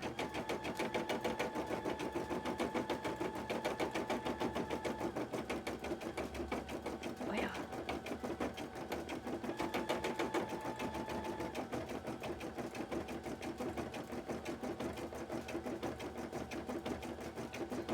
The thing is, I think with craft rooms, it's not only a benefit to the crafter, it's a benefit to everyone else you live with if you have a craft room. Because it really stops the craft things, whatever your craft is. I'm keeping it vague because, you know, whatever your craft things are, it stops them escaping into the rest of the house as much. Like, for me, it's threads. They still get everywhere, but they definitely get everywhere in this room a lot more than they get everywhere else. And, you know, all of my cosplay stuff is in this room rather than anywhere else. I think it's a benefit to everyone if crafters have a craft space. Otherwise, everywhere is the craft space. And I would also say, like, if you don't have a limit on the craft space, it will become the craft space. So, like, I had, like, a little corner in the living room in the last place I lived in. And very soon the entire living room was my craft space. Because, like, you just expand into it. Like, crafting is a very intense hobby. It takes up a lot of space. So, like, if you don't have, like, a good space barrier, like a wall, you just become, that's your space now. You just sort of enter that space.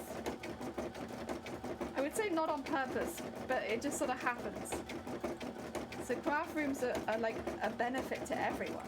They're a big benefit to the crafter because they have a space where they feel like they can go and be productive in. And like, you know, keep everything close together and safe. But then they're a benefit to everyone else in the household too. Because you're not... It keeps everything that the craft person does in one place. Oh dear, that's true. BRB, have a good burb. I'm getting the loft boarded this week and I'm absolutely making an entire craft corner. Heck yeah. Nice. Oi, oi, oi, oi. Hi, Shifty Blue. How goes it? I hope you're having a good week so far.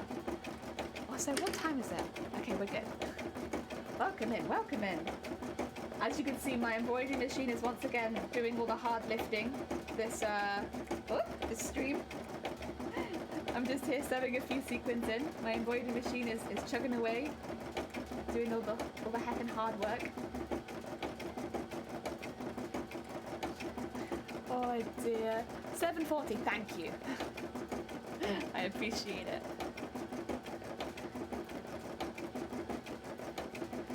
Doing good, had some good news idea. Heck yeah! We like good news here. I don't know if that's news you're going to be sharing, so I won't prod you for it. But heck yeah, I'm glad to hear it. Oh dear. We've just been talking about how messy crafting is. I know I'm 8 hours ahead of you. Why are you so much in the future, George? And why do you never tell us the future? You always keep it so secret and hidden. When, like, we know you know the future, but you never tell... Why, George? Why will you not tell us the future? We just want a little bit. Just a little bit. Might share that privately. Heck yeah! No, that's all good. Oh dear.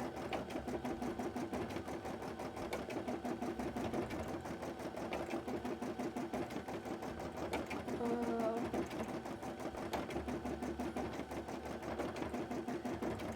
Well, if you say the good news of the Earth hasn't been destroyed yet, I mean, that is very good news. You're right. You're right. Where are you at? Oh, not me. Everyone can kind of tell where I'm at because of my accent. I was like, listen, Jelly doesn't need to tell us. Jelly's clearly in Britland. Oh dear. Australia. Yeah, George streams as well. If you're looking for some Australian streamers, hey, we got one. We found one. There's one. Maybe the George present simply for that. Heck yeah. Oh dear. Am I one sequence short? I think that I am. That's okay. We'll live. We will live. Oh, actually, I shouldn't be continuing sequencing anymore. I should be getting my ironing stuff out. Oh dear. That's okay. That's okay. I'll remember one day what it is I'm meant to be doing. Not when I need to be, but probably like an hour afterwards. I'm meant to be getting my ironing board out. That's what I'm meant to be doing. I need to actually iron these, because I never did. Oops. Oops. Go. And then one extra sequin. Thank you. Oh, thank you. There you go. There's so many half pieces of sequins on my desk now from snipping all of these. They're just like flying around, minding their own business. Oh, you doing okay there? I swear, it's gonna tell me in a minute that it's run out of bobbin. Because I didn't fill it very much because we had the whole fiasco with me nearly breaking my embroidery machine. So it's gonna turn around and be like, nearly out bobbin. No, please. I can't do it again. I mean, I can do it on my sewing machine instead of my embroidery machine, to be fair. But still, no. Oh dear. Oi, oi, oi, oi, oi, oi, oi, oi, oi, oi, oi. I'm still here. That is the third time they've asked now. I'm still here. I haven't gone anywhere yet. Jesus. I do this every day. Come on now. At some point in YouTube, you're going to have to start remembering that I don't just leave. Oi, oi, oi, oi, oi, oi, oi, oi.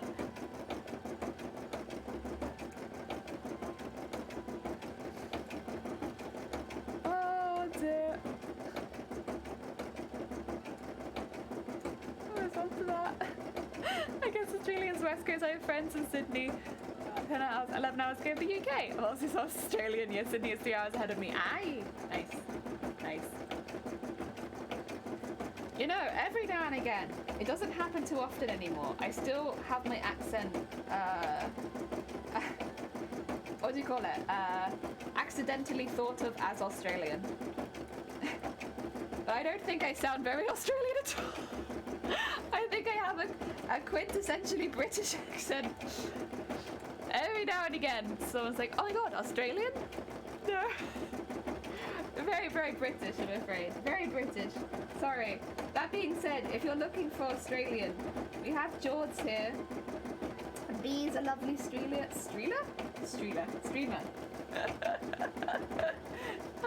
Do I have an Aussie accent? I mean, yeah, I'd say so. I would say so. Like, it's not like super, super strong, but it's there. It's the Welsh influence, isn't it? No, because Welsh doesn't sound like Australian either. Let even, thank you. But it doesn't, yeah, every now and again, you get the odd one pop in. Ah, yes, Australian. No. Oh dear. Oh, we're getting there. We're getting there. Oh, I have to hold off on the sequining now because I need to iron this. But to iron this, I need to move my embroidery machine because my ironing board's too big. So I'm kind of waiting for it to finish the next two parts. Fortunately, the next two parts are actually quite small. Hey, and I finished this one. Very nice, very nice. So they're the smallest of the ones. Oh yeah. So we've now done all the top parts. I got a lot of threads. There you go. You can see all the top pieces. There they all are. They're getting there. They're getting there. Now we need to do the bottom pieces. Also, you can kind of see now how this is the counterpiece for this one. Yeah, there it is. Although I put sequins on this. Oh dear. Welsh doesn't sound like Australian. New South Welsh. Oh dear. I would agree. Don't think your accent is. I would agree. Don't think my accent is that strong. No, yeah, it's there, but it's not like a very, very strong one. I love your. Thank you. I don't, but I think everyone feels like somewhat similar. Where it's like when you have to hear your own accent all day, what's the problem? Oh no. Oh no. Sweet bean. Okay, it's fine. It's trying to tell me about my bobbin, but there's nothing on my bobbin. Oh dear. We'll look into you later, don't worry. You're fine. You're fine. Okay, so I now need this one. And then rotate.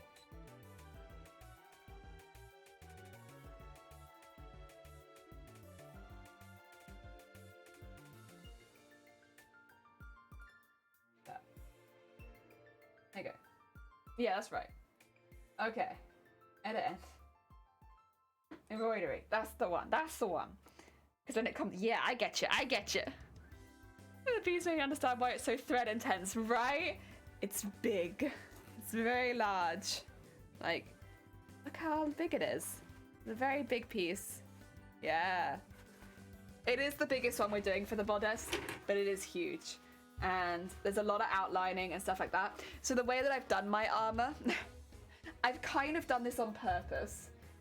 And I just want to make it very clear, this isn't to like mock foam armor or anything like that. I kind of wanted to try to represent foam armor in fabric and embroidery form. So the way a lot of foam armor is done, which makes it look really good, is it's given like a really pretty like edge. And so you'll have the armor being flat in the middle with a nice edge on it. And, you know, that kind of like dimension on the foam armor makes it look very realistic. It can make it look a little cartoonish, which is what I'm looking for too. And then you can like texture into it if you want to. But generally, that's like a really simple base for a lot of foam armor. And it's used pretty widely over a lot of different styles of armor. And I wanted to try and replicate that in embroidery. Now, will anyone appreciate that other than me? Probably not, but it was something that I kind of wanted to give a go to. Like that thick border around the armor, each armor piece, and then the flat surface inside. The difference would be that, you know, we are beading those edges to make them look more intense. And then we're filling in, instead of texturing with like sequins and stuff like that. So all of the processes are different, but hopefully the end result somewhat resembles what you get with foam armor. And it's not to like mock or anything like that as much as it is a completely different play on armor is the kind of end goal. But yeah, that's why I've done it like this. Because yeah, there's no reason for me to do such a thick edge otherwise. Like, I wouldn't need to. I could do thinner and more delicate lines. But I wanted to try and, yeah, do something like recognizable cosplay armor in a completely different medium. That's my goal. Why is that my goal? I don't know. It's fun to set your own goals in cosplay, right? This is my own goal within cosplay. I think also like not treading so far out of bounds is probably not a bad idea for me, since it is kind of an armored. I mean, everything about the description of this character says that she is wearing armor, but what I'm doing is like not really armor as such.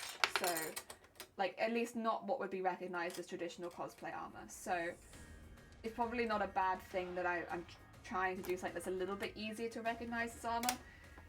Because traditionally in cosplay, if literally the character is saying like, wears armor, is an armored cosplay, everything about this cosplay is armor, you'd normally go straight towards foam or a warbler.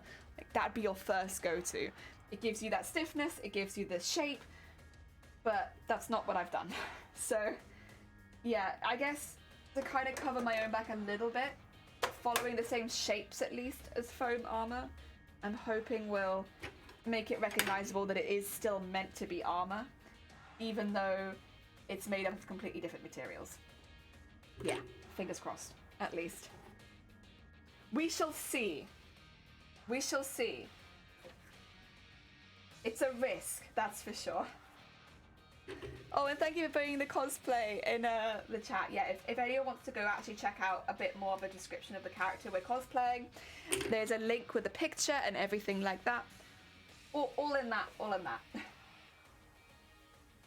Oh, actually, I need to take this out because I need to. There you go. There you go.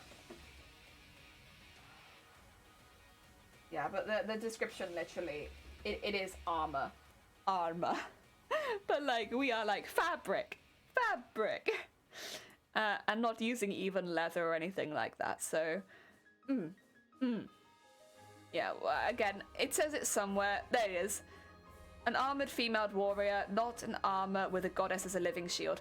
Because yeah, in other depictions of Mateus within Final Fantasy, she is literally like, there's just armor everywhere. There's like, she's like got all this armor behind her and she's in front of it, like attached to it and stuff like that. She doesn't even have legs in some of them, she just has a tail. So yeah, there's like there's different versions of Mateus, but they're always really heavily armored. Yes, so. So yeah, it is definitely a slightly more risky move, but I think hopefully it'll pay off. I think I really enjoy the making process of this in particular. So at least for me and my enjoyment, it pays off. Oh dear. I still think I'm gonna have to change the bobbin in a minute. I'm waiting for it, honestly. I'm waiting for it just to yell out like, Bobbin! Time!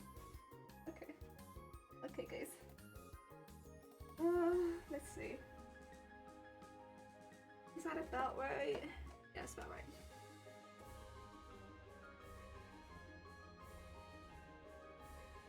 Is this the way around? Yeah, it is.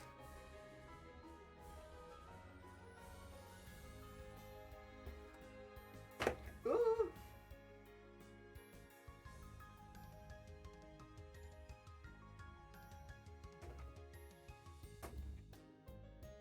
Okay, so I've put that in, but I don't think that's the right place. No, it's not.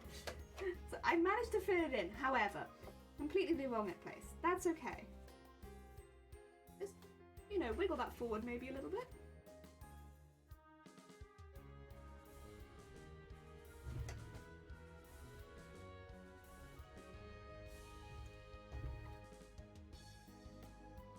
Okay, am I gonna have to loosen this more? I think so.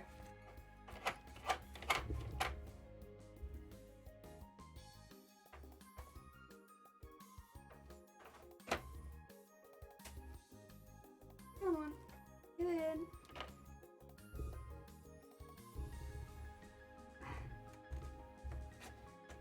Okay, it's in, okay. Is it in the right place? Not really. Can I pull it through at all? Oh no. I don't think so. Okay, we're getting there, we're getting there. But we just need to put it about there, I think. And then get that in there and get this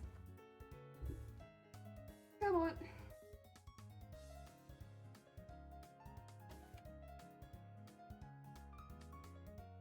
No? You don't want to fit? You want to fit in the hoop? Come on, you did it a second ago. I know you can fit. Okay, there we go. That might have to do. I don't know if I can get it much better than that. I'm trying very hard, but this is difficult, honestly. It overlaps quite a bit, but... Oh, yeah. Okay, let's just... Oh, I see. Oh. Oh, okay. Damn it! It all got folded up underneath, that's why it was so thick. I was trying to fix that. Shoot. Oh dear, Sleepy, welcome on in. I hope you're having a good day. Okay, it's fine. We redo now. Honestly, my hands are hurting for pushing it through so many times. Oh, Goose, welcome on in. I hope you're having a good day. Hi, how is your stream going? If anyone doesn't know Goose, Goose a very heckin' sweet bean. Also, Miami, welcome on in. Goose is a very heckin' sweet bean. They do a lot of streams on their own channel. They do Genshin, which has a lot of very cool character designs. What were you playing today? Where? There it is. Oh, Phasmophobia today. Heck yeah. Spooky stream. Oh, dear. Oh, damn. And Mushrooms, welcome on in. You got a V. Oh. Wait, did you do Phasmophobia with the headset? Oh no. No. Oh dear, that's so scary. Also, Mushrooms, thank you for the follow as well. Heckin' terrifying. Oh dear. Oculus Quest 2 and mucked around in Phasmophobia. Heck yeah. I know Phasmophobia is not so much... See, I don't think Phasmophobia is scary, like, regularly, but I think if I had it in VR, that would be a different story. It was more funny than scary, even with VR? Oh! Mushrooms! That's very heckin' kind of you. Thank you so much. That's very sweet. Jesus! You just came in. You literally just came in. Heck, you don't even... Do you even know what we do here? Do you even know who we are? Right, let me show you. Paper's a good boy. Oh, thank you, Paper. I don't like people being sad. Oh, heck. Oh, thank you. Right, first of all, let me put that in chat for you. We are working on a heckin' big cosplay. If you would like to find out more about the character we're doing, it is Final Fantasy Mateus from Taxis Advance. It is a big costume. We are currently making all of the pieces for the bodice. We are printing them out individually on the embroidery machine. The one we're doing at the moment is the counterpart for this one. It's made out of 6 separate embroideries that have to be done over the top of each other on the embroidery machine. It is a lot of work. And then we go in and we bead them all individually. Yes, so if you want to find out more about the character, that's over on the link. But otherwise, I'm gonna whack back into this. It's a big heckin' costume and we got a lot to do. Also, Goose, if you need to get some snacks or anything like that, please do. Please fill yourself with snacks. At the moment, we're doing the very tedious process of lining things up. We all love lining things up. Honestly, it's the worst part of this. But once you've got it, you can just leave it and it'll do like 11 minutes of embroidery. And then you don't have to do anything. But you have to get to that point where you've actually got it lining up. Otherwise, yeah, nothing looks good. You know? We almost had it and then I popped the hoop out. Like a silly.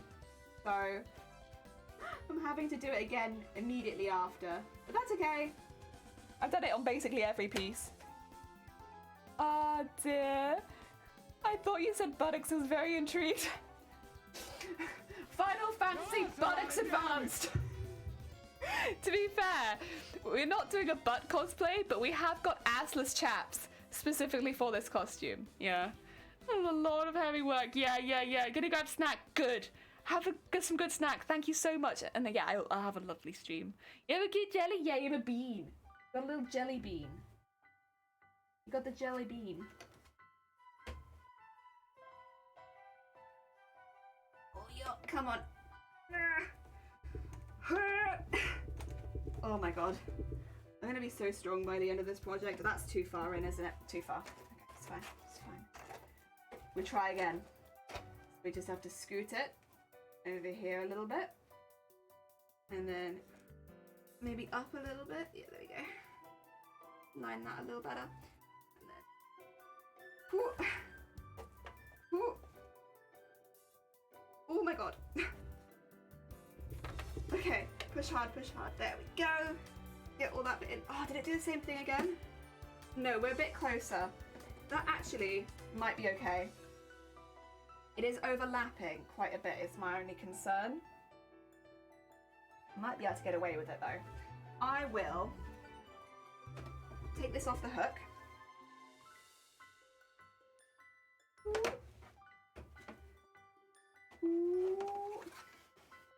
Hey, okay. I need to tighten it basically and make sure it's all good. Oh dear, Mop, welcome on in. I hope you're having a good day. Wait, assless chaps, I'm intrigued again. Yeah. Wait, so basically under the skirt, I can show you. Woo! See these leg bits? These little leggies down here? Where's my pointing? Where's my pointing? Where is it? Why can't I see my point? Oh, I can't see it, so you just have to... Okay, so these leg bits, they kind of, yeah. The only way we found that we could attach them, which would still allow me to pee during a Comic-Con, was basically to have them as assless chaps. And we finished those a couple weeks ago, so we have fully formed assless chaps already. Yes. Assless ass. Had booster jab earlier. Won't be the... Oh my god. Mop, I swear. Ass is ass. Ass without an ass. I mean, I'll be honest, like, I could have an ass without an ass and you wouldn't be able to tell in this costume. The petticoat is 100 meters of cotton.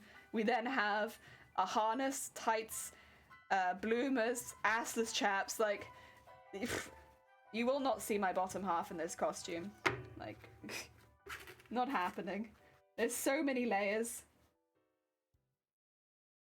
Okay, I think I've got all this done. Oh, let me unhide it from ass. There you go. So this is all tightened in here now, which should leave it in a good position to go back under the machine.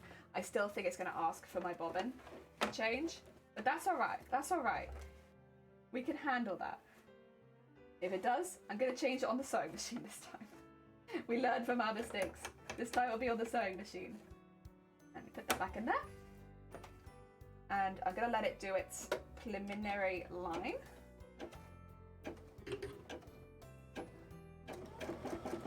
Yeah, that's fine. Oop.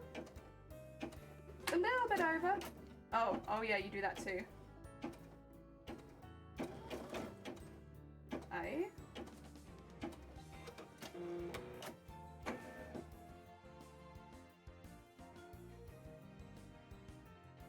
Is that going to be a problem? That might be a problem, actually. Okay, no.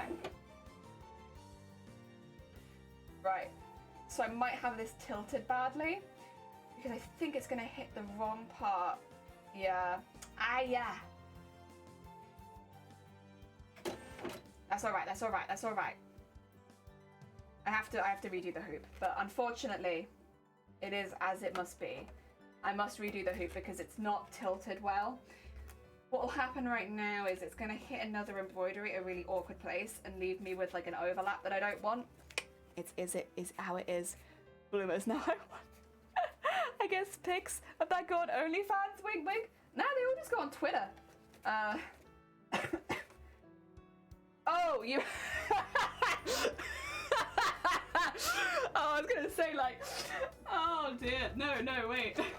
None of that. Ah. Listen.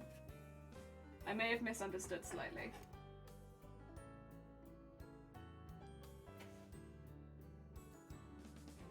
I've not really woken up this morning in my defense. I think I'm still asleep. I had one of those dreams last night where like, it was very realistic. So it felt like I never really work. And I'm gonna blame that on everything today.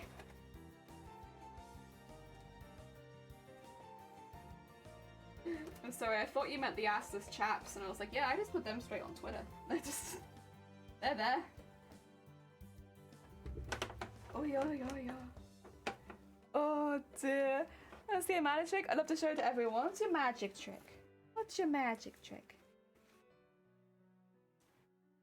I don't know much about magic. I meant the buttocks part. I forget it's normal time for you. Yeah, it's like midday. I'm a morning streamer. I stream in the mornings. I get it out, I get out of bed and I'm like, wee! 6 a.m. That's very early. That's very early. Listen, I say I get out of bed and I start streaming, but I don't get out of bed at 6 a.m. That's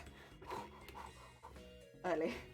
Very early. Okay, I do need to trim off where this original one was, just so I don't get confused. Okay. Oh dear, Matrix, oh come on in! A small 3, heck yeah. A teeny tiny 3. Oh god. It's 6 a.m. for me. Ugh. Sleepy, no wonder you're sleepy. That's so... Why are you all up at 6 a.m.?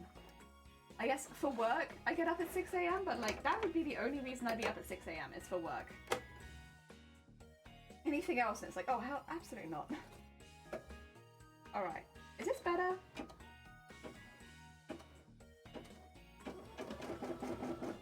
Oh, did I just do the same line again? Oh no. Oh no, wait, that's slightly better. Okay, I think we can do this.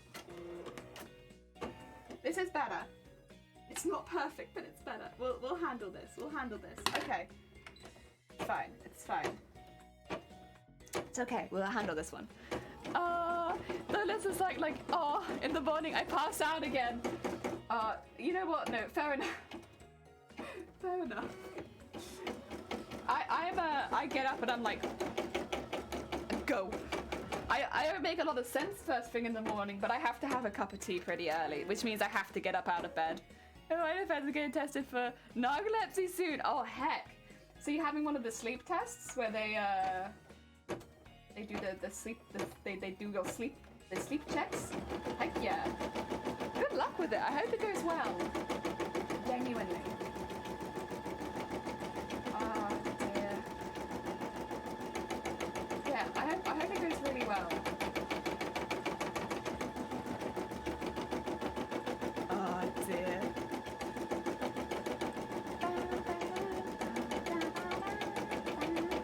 See, I am an all or nothing kind of person when it comes to sleep. Positive and negative, to be honest. I will fall asleep, like, in public. I do it nearly every week.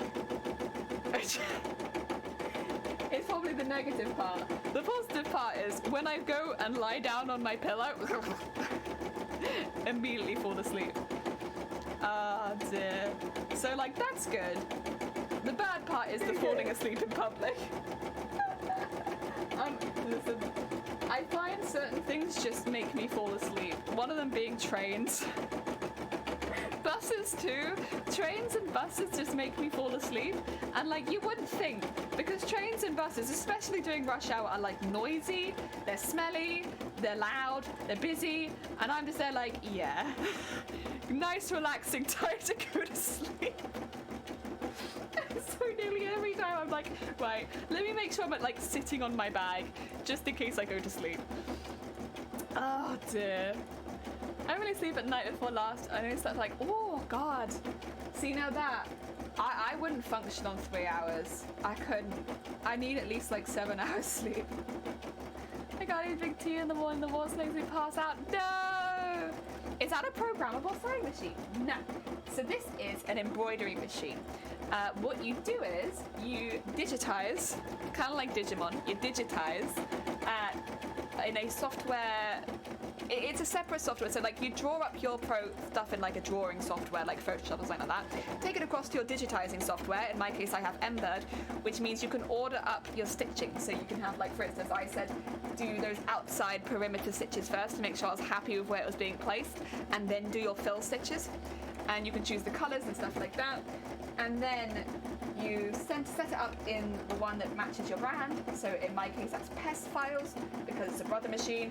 Put it on a memory card, put it inside of the machine, and then you have your digitized file going across to heckin' your embroidery machine. So it's quite a lot of work beforehand, but it means that you have, and also it needs its bobbin changed again. But it's quite a lot of work beforehand, but you get perfect embroidery every time. Yes. And much quicker than if I was to be doing this by hand. Yeah. Oh. There we go. I miss Digimon. We actually, I don't remember what time it was last year, but I got a dining table. Because we didn't have any furniture last year. We bought a dining table from a charity store. And it was like £10-15, but it was a big dining table. It had extensions on both sides and stuff like that if you wanted it. And we painted it with the first 8 Digimon on it. So like with the trainer's Digimon on it. And the sides had like the little, I don't remember what it's called, but the little device that they had. So that was on the 2 extensions. And we made that on stream. That was really fun. It was a lot of painting, but now our dining table, like it's our only table, but our dining table, like we had it for Christmas. We had people come over. We've had a fair few people eat on it now because it's like an 8 to 10 person dining table. It's Digimon. I love it. I think it's great. Like people come over and they're like, "Whoa, why'd you have a Digimon table?"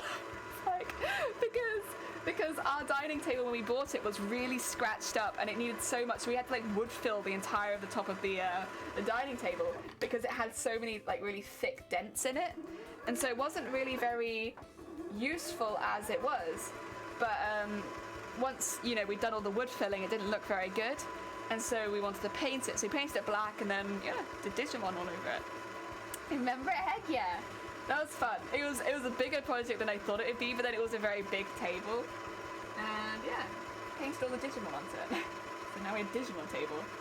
I love that table, it's great. I will say it looks pretty good with the rest of our furniture too, because we have like black bookcases, black desks, black, like a lot of like just generally like black wood furniture. And now we have like, the base of the Digimon table is black, but then, of course, it's got all the Digimon stuff on it, very similar to the intro. So yeah, it looks very good. It looks like a Digimon room. I went and saw the first Digimon movie in theaters. Oh, heck. Digimon was something I remember watching on television, and I had like Digimon pajamas, and I absolutely loved it. And I liked, I think it was Palmon was my favorite. Yeah. But maybe that's because I had the pajamas. I don't know. I think it's probably because I had the pajamas, to be honest.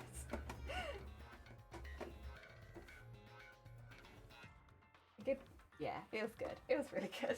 Digimon was great. I liked Pokemon too, though. I liked both. I didn't really have a favourite so much between the two. I was just like, whenever either of them was on, I think often, for me at least, they were on one after the other. I was just like, this is good. I can watch both now. Heck yeah. I had my like Digimon pajamas, my Pokemon bed, and I was like, yeah. Heck yeah. Good stuff. Okay. Right, let's fix that up. Nice filled bobbin. Hopefully that should take us to the end. We'll see. Oh, you know, last time I wake up and watch Digimon on Saturday mornings. This was so long ago. See, I don't even know why, but as a kid, I never really understood what time things were on.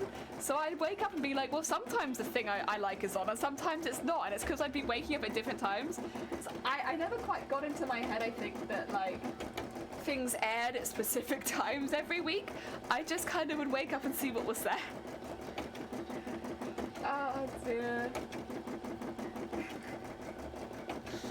Oh, but yeah, I enjoyed it a lot. I actually have gone back and rewatched the first 2 seasons of Digimon. I didn't go beyond that because also I don't have any nostalgia beyond that. That's the only nostalgia I ever had was for the first 2 seasons. But I went and watched the first 2 seasons again, and I really enjoyed it. Like, I don't know, it was just a really nice watch. Like, just to watch them again and be like, oh, yeah, that was good. Oh, that was so long ago. I might have to go back and watch through it after I get done with my current anime stuff. Yeah, that's kind of what I did. There was like a lull in anime that I was watching at some point. And so I was like, you know what I'm going to do? I'm just going to watch through all of Digimon.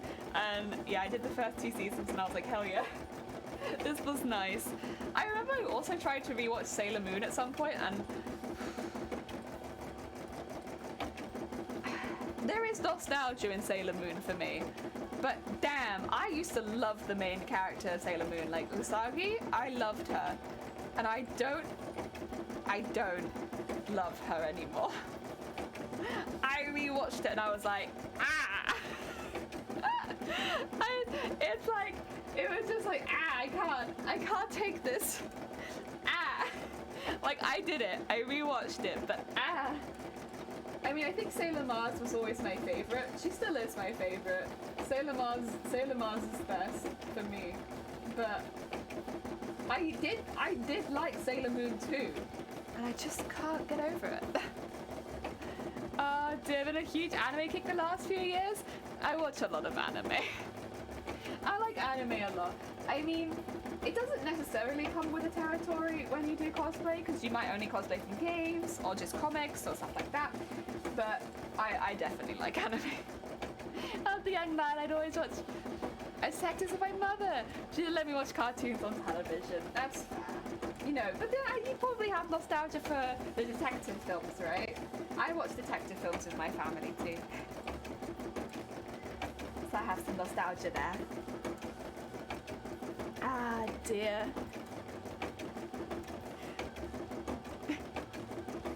Oh. I remember my family would always complain about the cartoons that I'd watch because they'd be like, you've seen this before. And I'd be like, I know, but I'm not going to say it. Because I liked watching the same episodes over and over and over again. But my family would be like, I know you've seen this. Why are you watching this again? I just do that like... I like that. That's how I watch television. I was watching the same thing over and over and over again. Oh dear. Hey, you know what? I enjoyed it. To be fair, there's a bit of lull in anime at the moment that's coming out, at least in what I've seen. There's like a couple things I'm watching right now, but comparatively there's not quite so much going on. I mean, of course you have the ending of Attack on Titan, which is quite hype, but for anyone just coming into anime, it's like you'd have a fair amount to catch up on. Seven Deadly Sins and Boruto, I haven't watched the most recent seasons of Seven Deadly Sins. I dropped off when the new studio picked up. But I did watch quite a bit of Seven Deadly Sins at one point. Ah dear. There wasn't even a film, there's some wacky serial where every time same crimes but just a different story, someone killed someone because of jealousy, money, or anger. I mean, that's a lot of that is basically every detective. It doesn't often go down, unless they're going down like a supernatural route, it doesn't often deviate that much from there, does it? It's often like, you know, you can kind of tell. I did watch a lot of Scooby-Doo growing up. I know it's a cartoon, but that's like a mystery cartoon. And again, it's like... I love Scooby-Doo, but you know. Oh dear.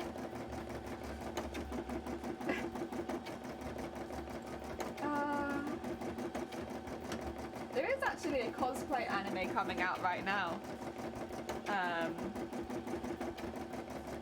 I can't remember what it's called.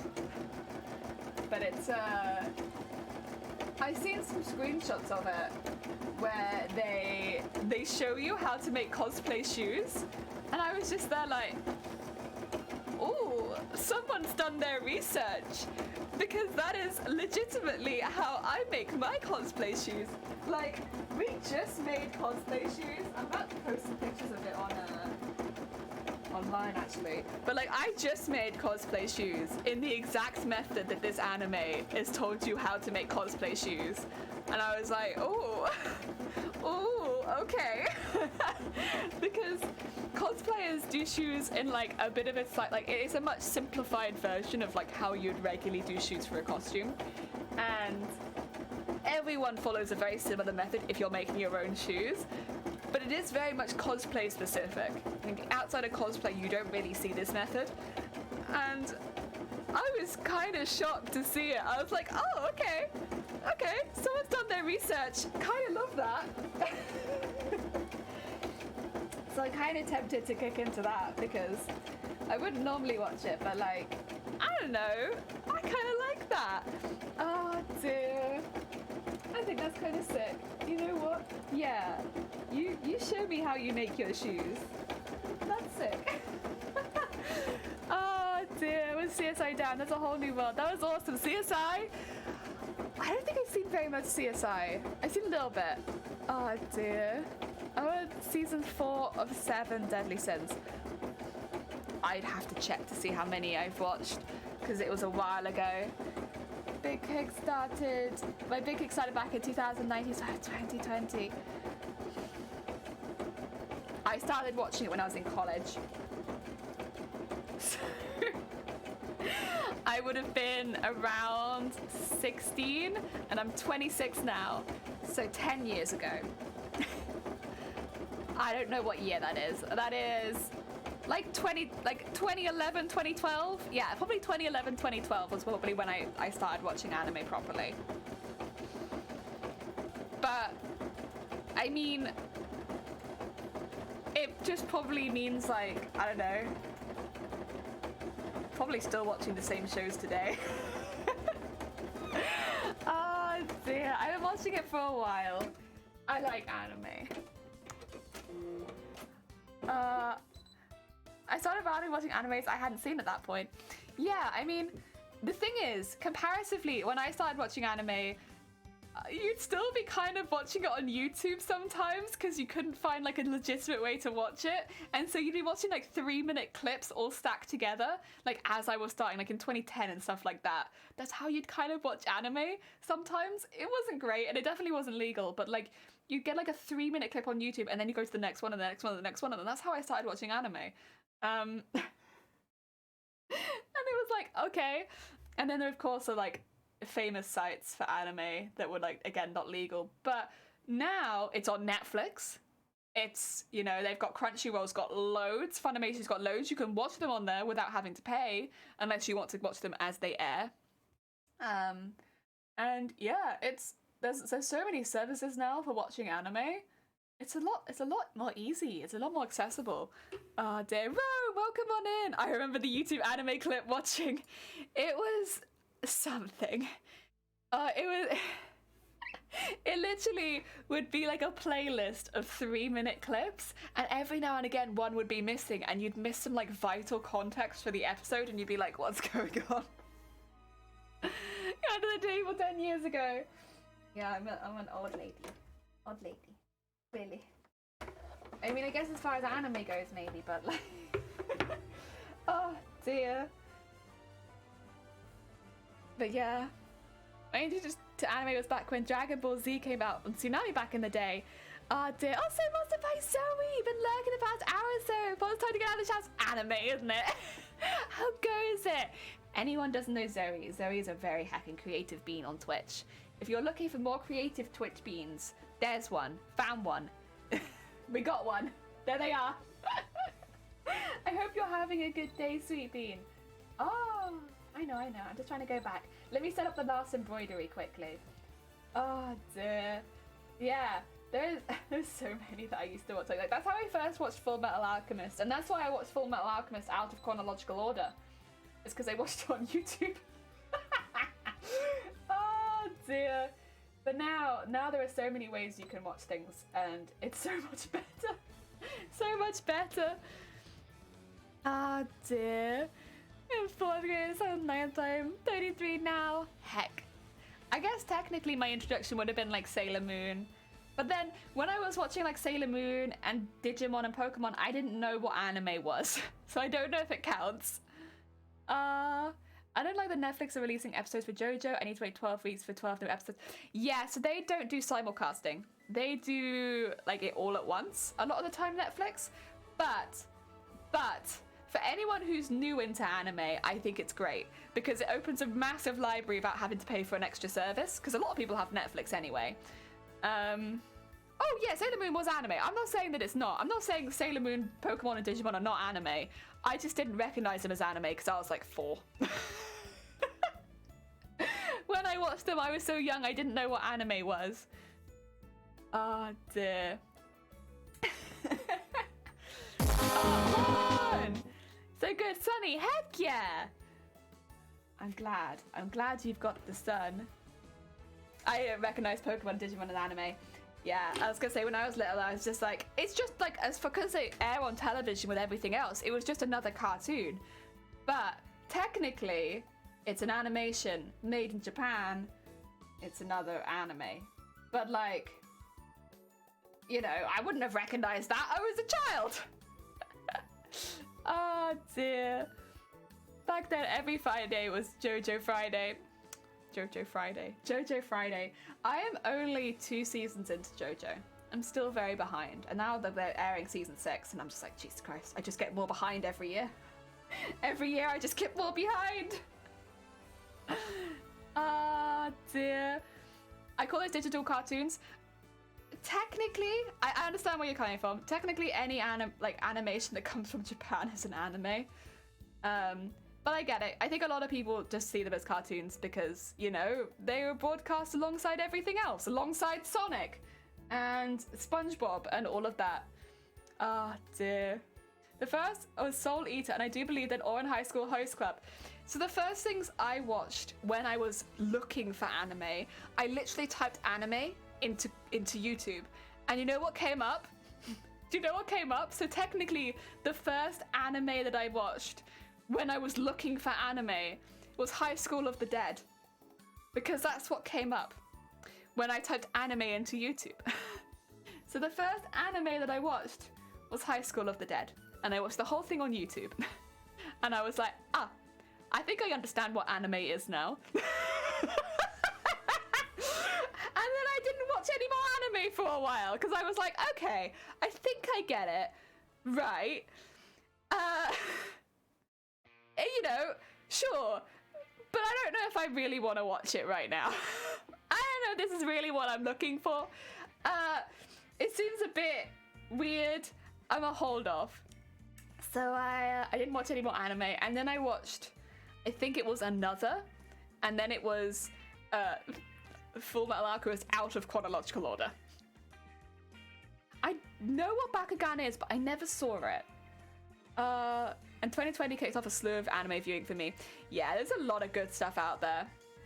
I read manga, that shit doesn't apply to me. I'm a couple steps ahead. Manga readers always be like that, and I've read a lot of manga too. But like,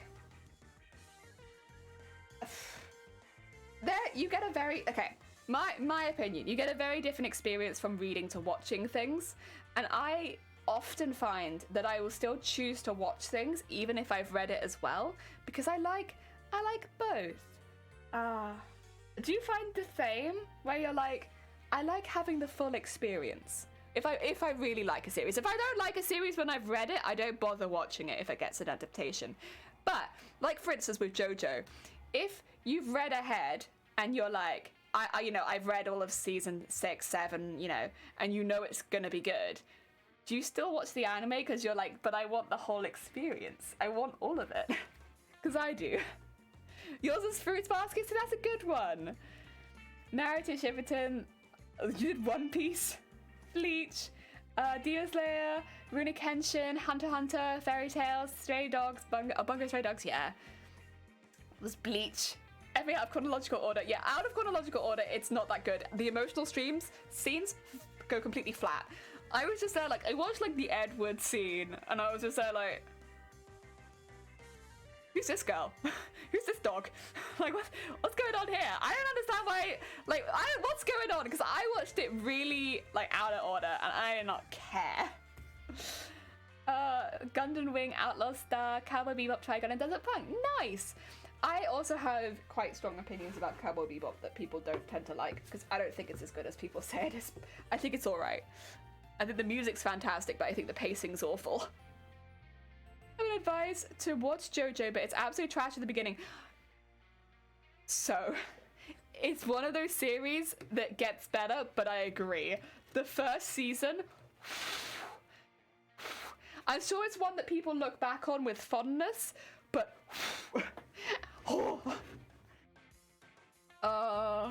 Black Butler will always be my fave. I need to catch up on the manga though, super behind. I did watch Black Butler. I think, again, I'm probably not the target audience for it. There was nothing I wanted to cosplay from Black Butler. I remember watching it and being like, I see so many cosplays from this, but I don't want to cosplay anyone. And I remember that was like one of my first thoughts was like, but I don't want to cosplay anything from this. Well, it's not really why you was meant to watch a series, is it? Oh dear. Watching anime because I didn't understand what happened in Stone Ocean. Crazy voodoo magic. Yeah, that's fair. I did 900 episodes of Bleach and less than a month. God, One Piece, yeah. You're good, you're good. JoJo wasn't bad first season, just had a lot of over-dramatic people. I mean, all of JoJo is over-dramatic, though. I mean... You're gonna tell me, like, the next couple seasons are less dramatic? You can't say Grell? Ah, okay, that's fair. Grell's kind of... Grell's a sweet bean. I don't have patience for over-dramatic people. Wait, no, Ash! All of JoJo is dramatics. Oh, but Ash, what do you think of the opening? The opening, though. That's one thing I think JoJo gets consistently amazing, is its openings. They're just fantastic. They're so good. Maybe it was alright. My fiance would probably smother you in the sleep. Okay, so here's the thing. The case I have for Cowboy Bebop, music is fantastic, and I really do enjoy the characters, and I enjoy the setting. The pacing, it makes me not care about the story. I watched all of Cowboy Bebop in like 2 sittings, I think it was, like over 2 days, because it is a bit longer. And the pacing was awful. If I hadn't literally been bedbound at the time, I would have left. Like, especially early on, it's trying to build up dramatics and stuff like that to something it doesn't give me enough information about, and it is so slow. There isn't enough happening in a lot of the episodes for me to care about. I found the pacing to be one of the most frustrating things. And again, the setting, amazing. The music, fantastic. It's got an amazing OST. But I thought the story was really unclear and not engaging in a lot of parts. Again, not to say that it's bad, and I'm not trying to say Cowboy Bebop is bad. I still think it's really good. And I can understand fully why it's a classic because of when it came out. I think if Cowboy Bebop came out today, it would not do well because of the pacing and because of the story. That's my, yeah. Oh dear. And I ended up watching it, I think, twice because I only had a certain amount of anime, I think, downloaded onto my computer at that point. And so I was like, these are the ones I can go through. Yeah, openings of JoJo I have no complaints about. I just think the people in it are dumb. Is all anime over dramatic? My favorite anime universe is still the Dragon Ball Saga. That's fair. That is fair. Yeah, I mean, we all have our favorites. I mostly watch dubbed stuff. I struggle to read and craft at the same time. That's very fair. I'm too fidgety to say. Yeah. Goku's heck. Unpopular opinion. Guys, don't laugh. My first anime was book. What? Oh, you got the got you. The thing is, if it was someone's first anime, like why? I don't know. It feels a bit cruel. I'm sorry someone done that to you because like you kind of want to, if it's your hobby, I guess, bring someone in like a fun way, you know, like give a genuine recommendation based on, because anime is just like a collection of genres, right? Where like you know, you have a collection of genres within animation that comes from Japan, right? So like, for instance, you like crime and stuff like that. Oh my god. It's fine, it's fine. Sorry about that. Also, Mod's been really funny about the word woman recently. I don't know why. It's not me. I've not banned the word woman. But like, Automod's been like, you said woman? How could you? You can't say woman in this chat. How dare you? No women here. Get all the women out. Women, leave. Oh. Vicky.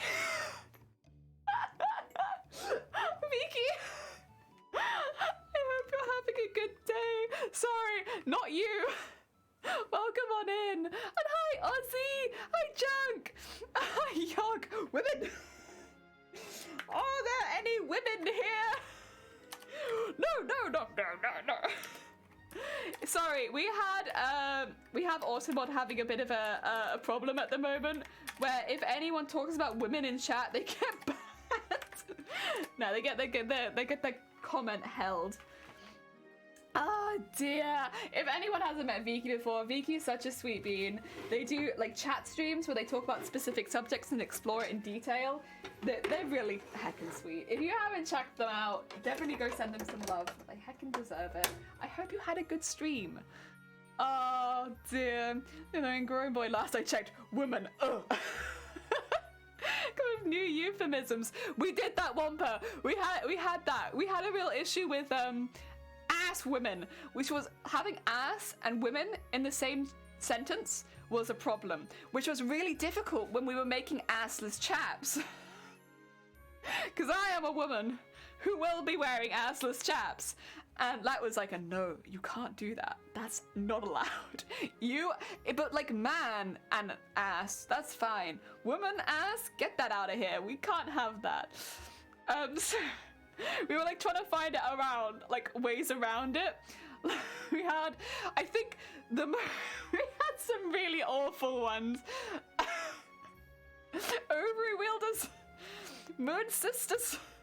God, are we on women jokes? Not women jokes specifically. It's more just trying to find ways around saying woman. Lady as well. Lady we had issues with too. You can't say lady. Very misogynistic. How dare you? I am not a woman, nor am I a lady. You may, however, refer to me as badonkadonk wench. That was fine. Oh, you know what Twitch decides? What Twitch decides? It's like you can't call me a woman. You cannot call me a lady, but you can absolutely call me a wench. Yeah! I'll allow it. Oh dear. Damn, I think I'm in the wrong stream. What the heck, Twitch? Is that a British accent I'm hearing? Yeah. Sorry, I'm very British. Oh. Let me just get this so that it's in the right place. There you go. Good. Oh, individual that starts with what? Jelly was an issue for a while as well, which was also hard because that's my name. But like, I think it was because of the "you jelly" meme. And then they'd be like, oh, you're calling her Jelly? How could you? First of all, you called her a woman, and now you're calling her Jelly? Oh my god, this streamer is getting attacked by her chat. Jesus Christ, they're calling her a woman and they're calling her Jelly. It's terrible. Oh dear. Goes in chest, the chessboard looks like a kitchen floor. Shoot. Would you like... Oh god. Bottle water. Yeah. Bottle water. Tuesday, innit? Yeah. The chicks with the nice booty. Now you can call me that anytime. Just pop in and say hello, Dragonfly. Welcome on in. The audacity, right? XX chromosomes human. How are you today? Well, apparently that's allowed. We have a lot of jellyfish where I live. Heck yeah. We have them sometimes on the beach at certain times of year, but not all year round, unfortunately. You hate jellyfish? See, now that should be flagging, because that's me. Excuse me. Hey, mate. I jive. Oh god. The only one that wore every got better food. Listen, if you like salt.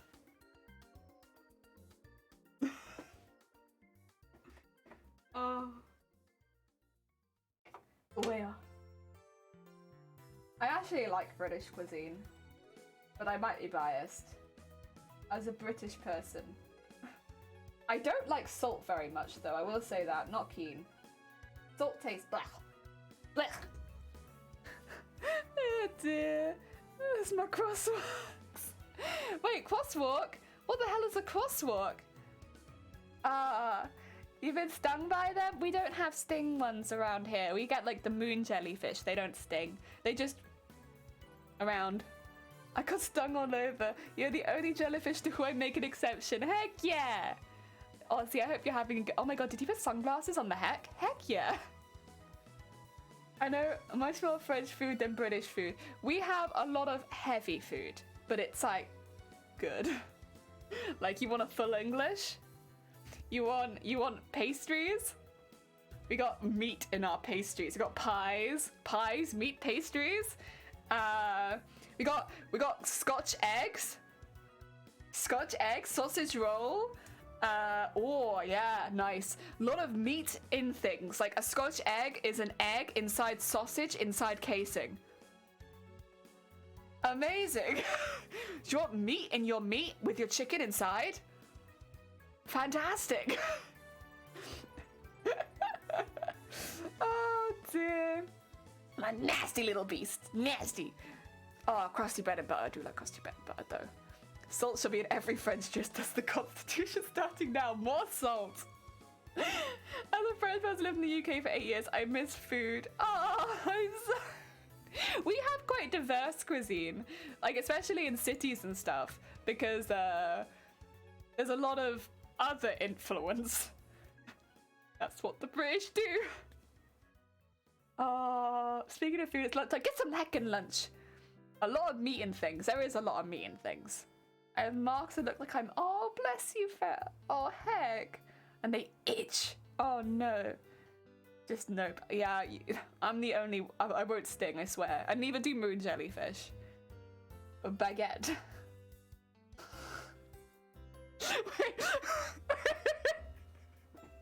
Monster! Not enough cheese for me. I do like cheese, but yeah, you'll have more cheese in Europe. We have some good cheese, but yeah, I get you. You could do like a nice cheese tour of Europe, to be fair, couldn't you? Oh, that sounds pretty good actually. A cheese tour of Europe? UK cuisine is like USA. No, not really. No. We're reasonably different. I don't have my 200 different cheeses, I get angry. I do like cheese. Unfortunately, cheese doesn't like me very much, but I like cheese. Did never to the UK, it's on my bucket list. It's an interesting place. Lots of architecture, like good architecture, interesting old architecture. And beautiful nature, yeah, if you like green hills, not many mountains. Mountains if you go up north. Go up towards Scotland for mountains. They got some good ones up there. We got some in Wales too, like if you're looking for some. Wales has some good zip lines too, if you're going up north of Wales. And they got caves. You got looking for some caving? Heck yeah. If you're looking for mountains and caves, Scotland and Wales. If you're looking for lots of castles, honestly, all over the UK. Everywhere history. Ah dear, and the cities are built really cool because the cities are built over time. So you'll have like a really new build next to a build from like 200 years ago, and they're just there. Cities are built really cool in the UK. That's one of my favorite things. Like when you look at a city and you look at all the buildings, you're just like, and the roads are like,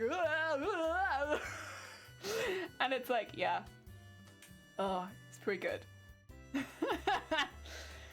Oh dear. America Toad in the Hole is completely different to what it is. Is it? What is your Toad in the Hole? What do you do? Oh dear. How much petrol cost nowadays? A lot. Because some places tend to be quite intolerant to lactose. Most of my mates aren't.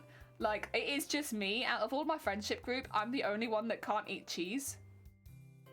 I still eat it, but no one wants to be around me, but like, I do still eat it. It just hurts. Dear, I got some of the pills for it now that you can take before. I'm not too far from Scotland. Need a driving license to explore the Highlands at some point. Yes! Come to Wales too. Come to Wales too.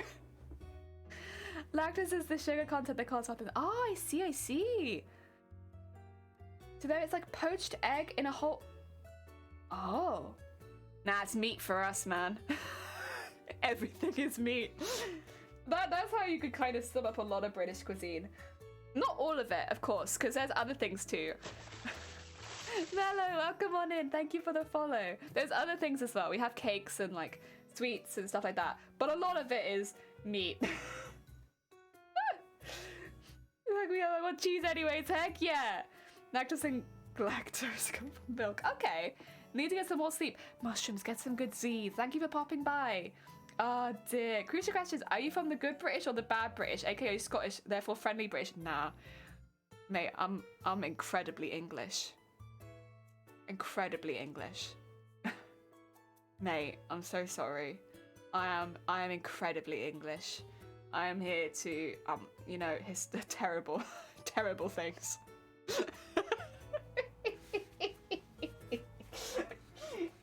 Oh dear, am I friendly? No. Not at all. I'm not friendly in the least bit. I'm English. Come on now. Guys, English. Jeez. Oh, Wales is the baby brother of the UK. I don't hear a lot of what goes on in Wales in the news. Wales is largely neglected, unfortunately. But Wales is beautiful, really beautiful. Like, if you are looking for rolling countrysides, caving, as well as mountains, as well as, honestly, some the nicer cities and towns in the UK, Wales is really nice. It's a really nice place, but it is underfunded and basically ignored as far as the UK goes. It's treated a lot like the north of England. They just pretend it doesn't exist, and as long as no one's too loud, it doesn't exist, it's fine. Oh dear, listen! I'm 100% Welsh. Yeah, Wales is but it's lovely, and I would recommend visiting. It's a good place. It's got a lot of its own cuisine as well. There's a lot of Welsh cuisine, and it's nice. It's nice, and I recommend it. And it isn't all meat orientated. Although there is cheese. Oh dear. Who would have thought? Who would have thought? I'm gonna drink water before eating cheese pizza. Stomach was busy to still that the cheese just slips on through. Just woo! Oh, it's in the same basket then, yeah. What's the difference between Welsh curry and regular curry? I couldn't find any Welsh curry recipes. Does Welsh really do curry? I don't know if there's specifically Welsh curry recipes, Jan. I think I'd say... if I had to say... The thing with the UK... Right. A bit about the UK. From someone who lives in it, we just adopt things from everyone. We're a bit of a blah, blah, blah, from lots of people. Which is why, like, our national dish is chicken tikka masala. We just steal things. That's what we do. We adopt things, we steal things, and we are kind of like a big mishmash of lots of different things in a lot of places. Wales, I don't know if they have... I haven't seen Welsh curry as much as I've seen other Welsh recipes. But there are a lot of curry places in Wales. A lot of curry places, but it's more like Indian curry. Yeah. Sounds better than around London, to be fair. I think I prefer to visit those neglected areas. Sound a lot more nice and historical place to visit. Wales has so many castles.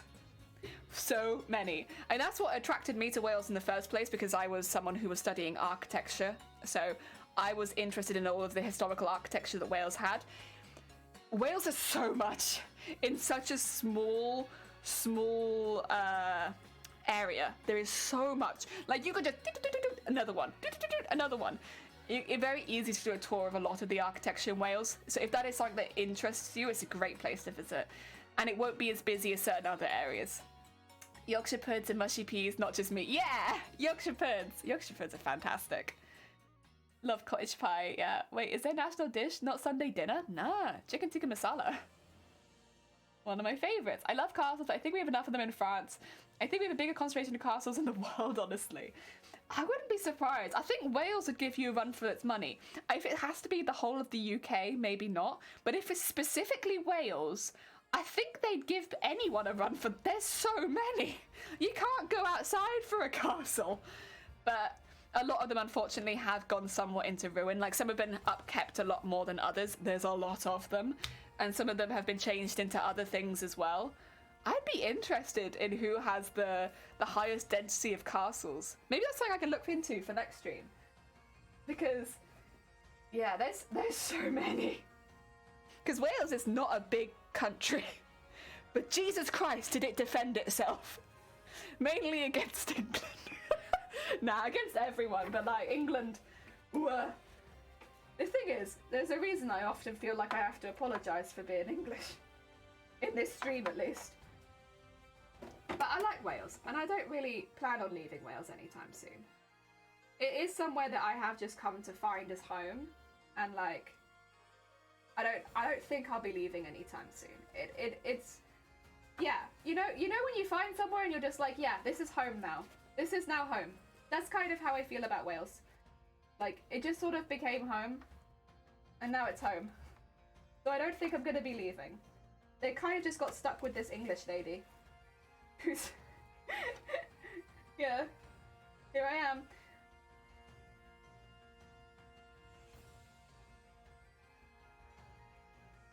Oh dear. 427 in Wales, whereas France has over... Oh my god, France! How? Jesus Christ. That is a lot. Okay. France. Heck. Your mother was a hamster! Are there castles in America? Not really. Not really. You don't really have the same... Well, because you're a bit of a younger country. It's a little different. Your history is a little different to a lot of European history, right? And castles are from a while ago. Like, we weren't building castles 50 years ago, you know? So because of that, you don't really have castles the same way a lot of, like, Europe and Asia and stuff like that have. Yeah. Seriously, I know it was a lot because we had to make tons and tons of throughout history, but that many? Where are you hiding your castles? Where are you keeping everything else? All I can imagine is, like, every house is a castle. Scotland has over 1,000. See, now that doesn't surprise me. Scotland and Wales having a lot of castles, there isn't really a lot of surprise there. Because they bordered England. Listen, we're a menace! Oh dear. Like, just to be very clear, England, quaint, cup of afternoon tea, fish and chips, historically, a menace. No castles in Alaska. To be fair, nearly every city has one, even my have you had a castle? Aww, that's really cool though. Heck yeah. So wherever you visit in France, you won't be too far from a castle. That's kind of cool. Oh no, I'm shooting over again.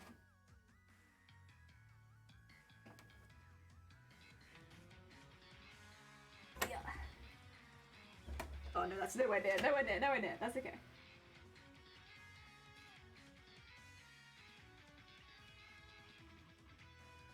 There we go, come on. Get it in there.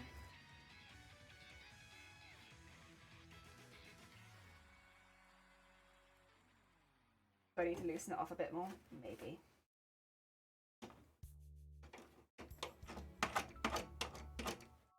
There you go.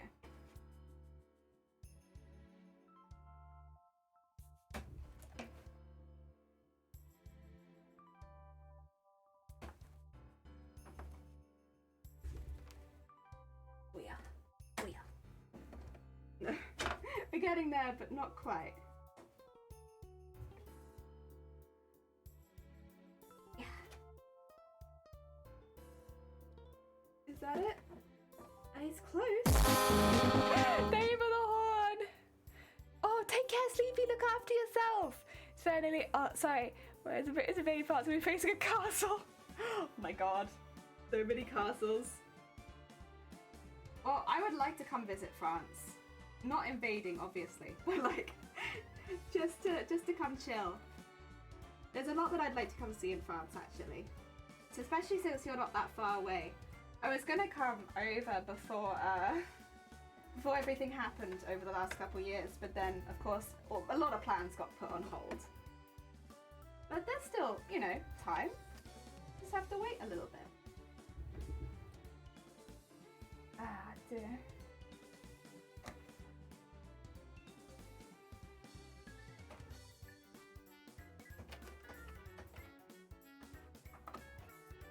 I'm just gonna tighten it while it's on here because it's very loose right now. Oh, thank you for the highlight. Goes to Normandy? I mean, you could always check. Now I think about it, the small town my parents lived in has a castle, and 2 castles nearby, and a castle and oh my god, they're everywhere literally. I don't know a single region that doesn't have a significant amount of them. I mean, there are a lot of castles here, but I guess there are also large expanses without cities or towns in them in Wales. Like very, very large, just like the middle of Wales is like, it's mainly just a few villages. Much more spaced apart as well. We have some concentrated castles. But then, some space. Ah, dear. I would be interested to see some French ones, to see if there's a lot of difference between the French castles and the UK castles I've been more used to seeing. So I've seen a lot of castles in the UK, to be honest. Because you kind of just grow up seeing them. Just grow up like, ah, a castle.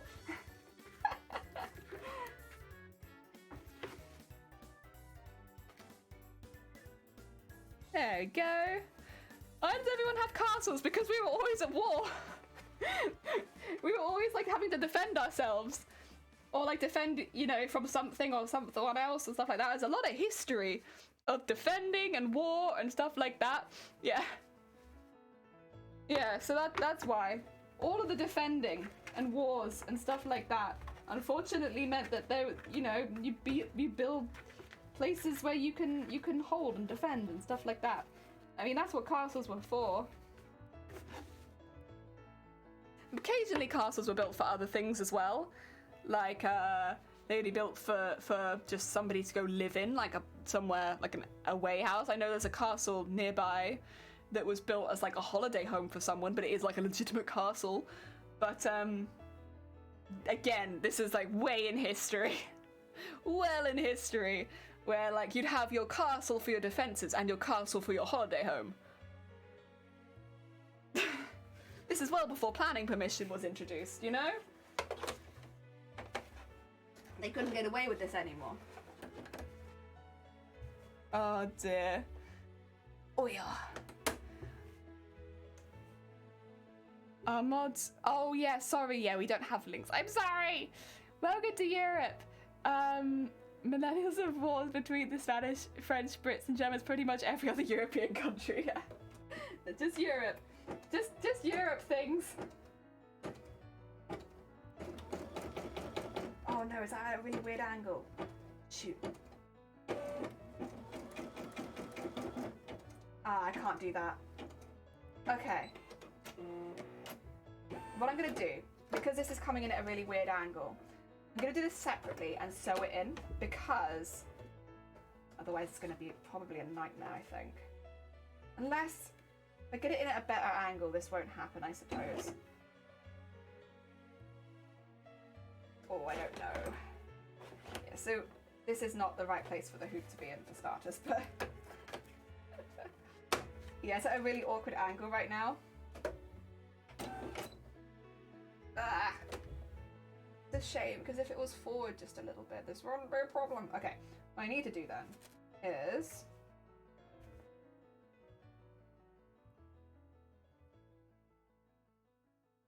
undo this here. I also need to keep a bit of a close eye on the time. has just hit 1 o'clock. 1 o'clock means I need to get a heckin' move on. What that means. If I was to do this, would we have that same issue? Or would it be okay? Would everything be sunshine and rainbows? Like I want it to be.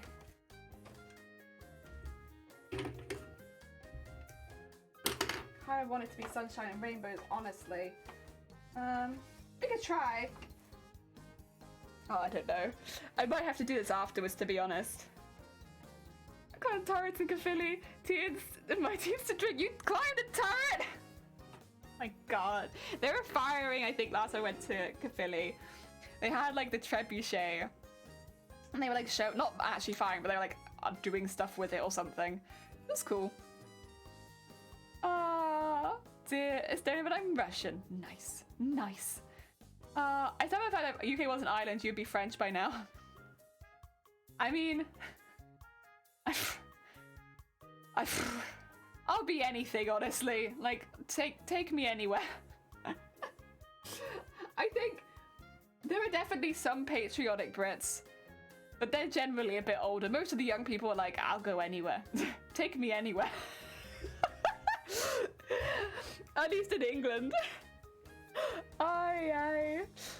They're easy to get into because you only had to climb a small hill. Oh, okay. Right. I am going to do a raid. I know we haven't finished this, but I'm so sorry. I have some things I need to take care of, and I can't really hold off too much longer because it has hit my time limit. I've hit my time limit. I gotta go. But we're gonna raid you into another heckin' cosplay streamer who is doing some very heckin' cool stuff, and that is Dragon Armory. They are doing some cosplay props and LARPing stuff. So let's raid you into them. That way, the heckin' cosplay stuff can continue, and you can all meet somebody pretty damn cool. Living on the east side of Estonia. Night. Good night, everyone. Heck yeah. And thank you so much, everyone, for chilling and being a sweet bean. If anyone would like a raid call, we have a couple. I am typing them out really weird, but there they are. There they are. If you've not met Dragon Armory before, they are a really sweet bean. They deserve a heckin' lot of love. And it's always nice to be able to spread the love to them because they're not often live anymore when I'm live. Why are they never live when I'm live? God damn it, Dragon. They're so cool, and it's always nice to spread love to them. Yes. Thank you, everyone, for joining. Thank you, Vicky, for the raid. Also, thank you, Goose, for the raid. And thank you, Telephone, for the raid. We had so many sweet people come and raid us today. Heckin' kind. But yeah. Oh, thank you, George. Take care, everybody. We'll be back tomorrow. Also, if you have not checked out our mod team. Well, it's going to be hard because I can't spell. No, there we go.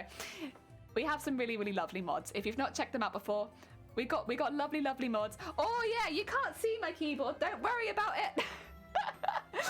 You got lovely mods who stop me getting banned on Twitch all the time. So definitely check them out if you've not checked them out before. Otherwise, have a really lovely rest of your day, and let's go send lots and lots of love over to Dragon. I'll see you all soon. Oh dear.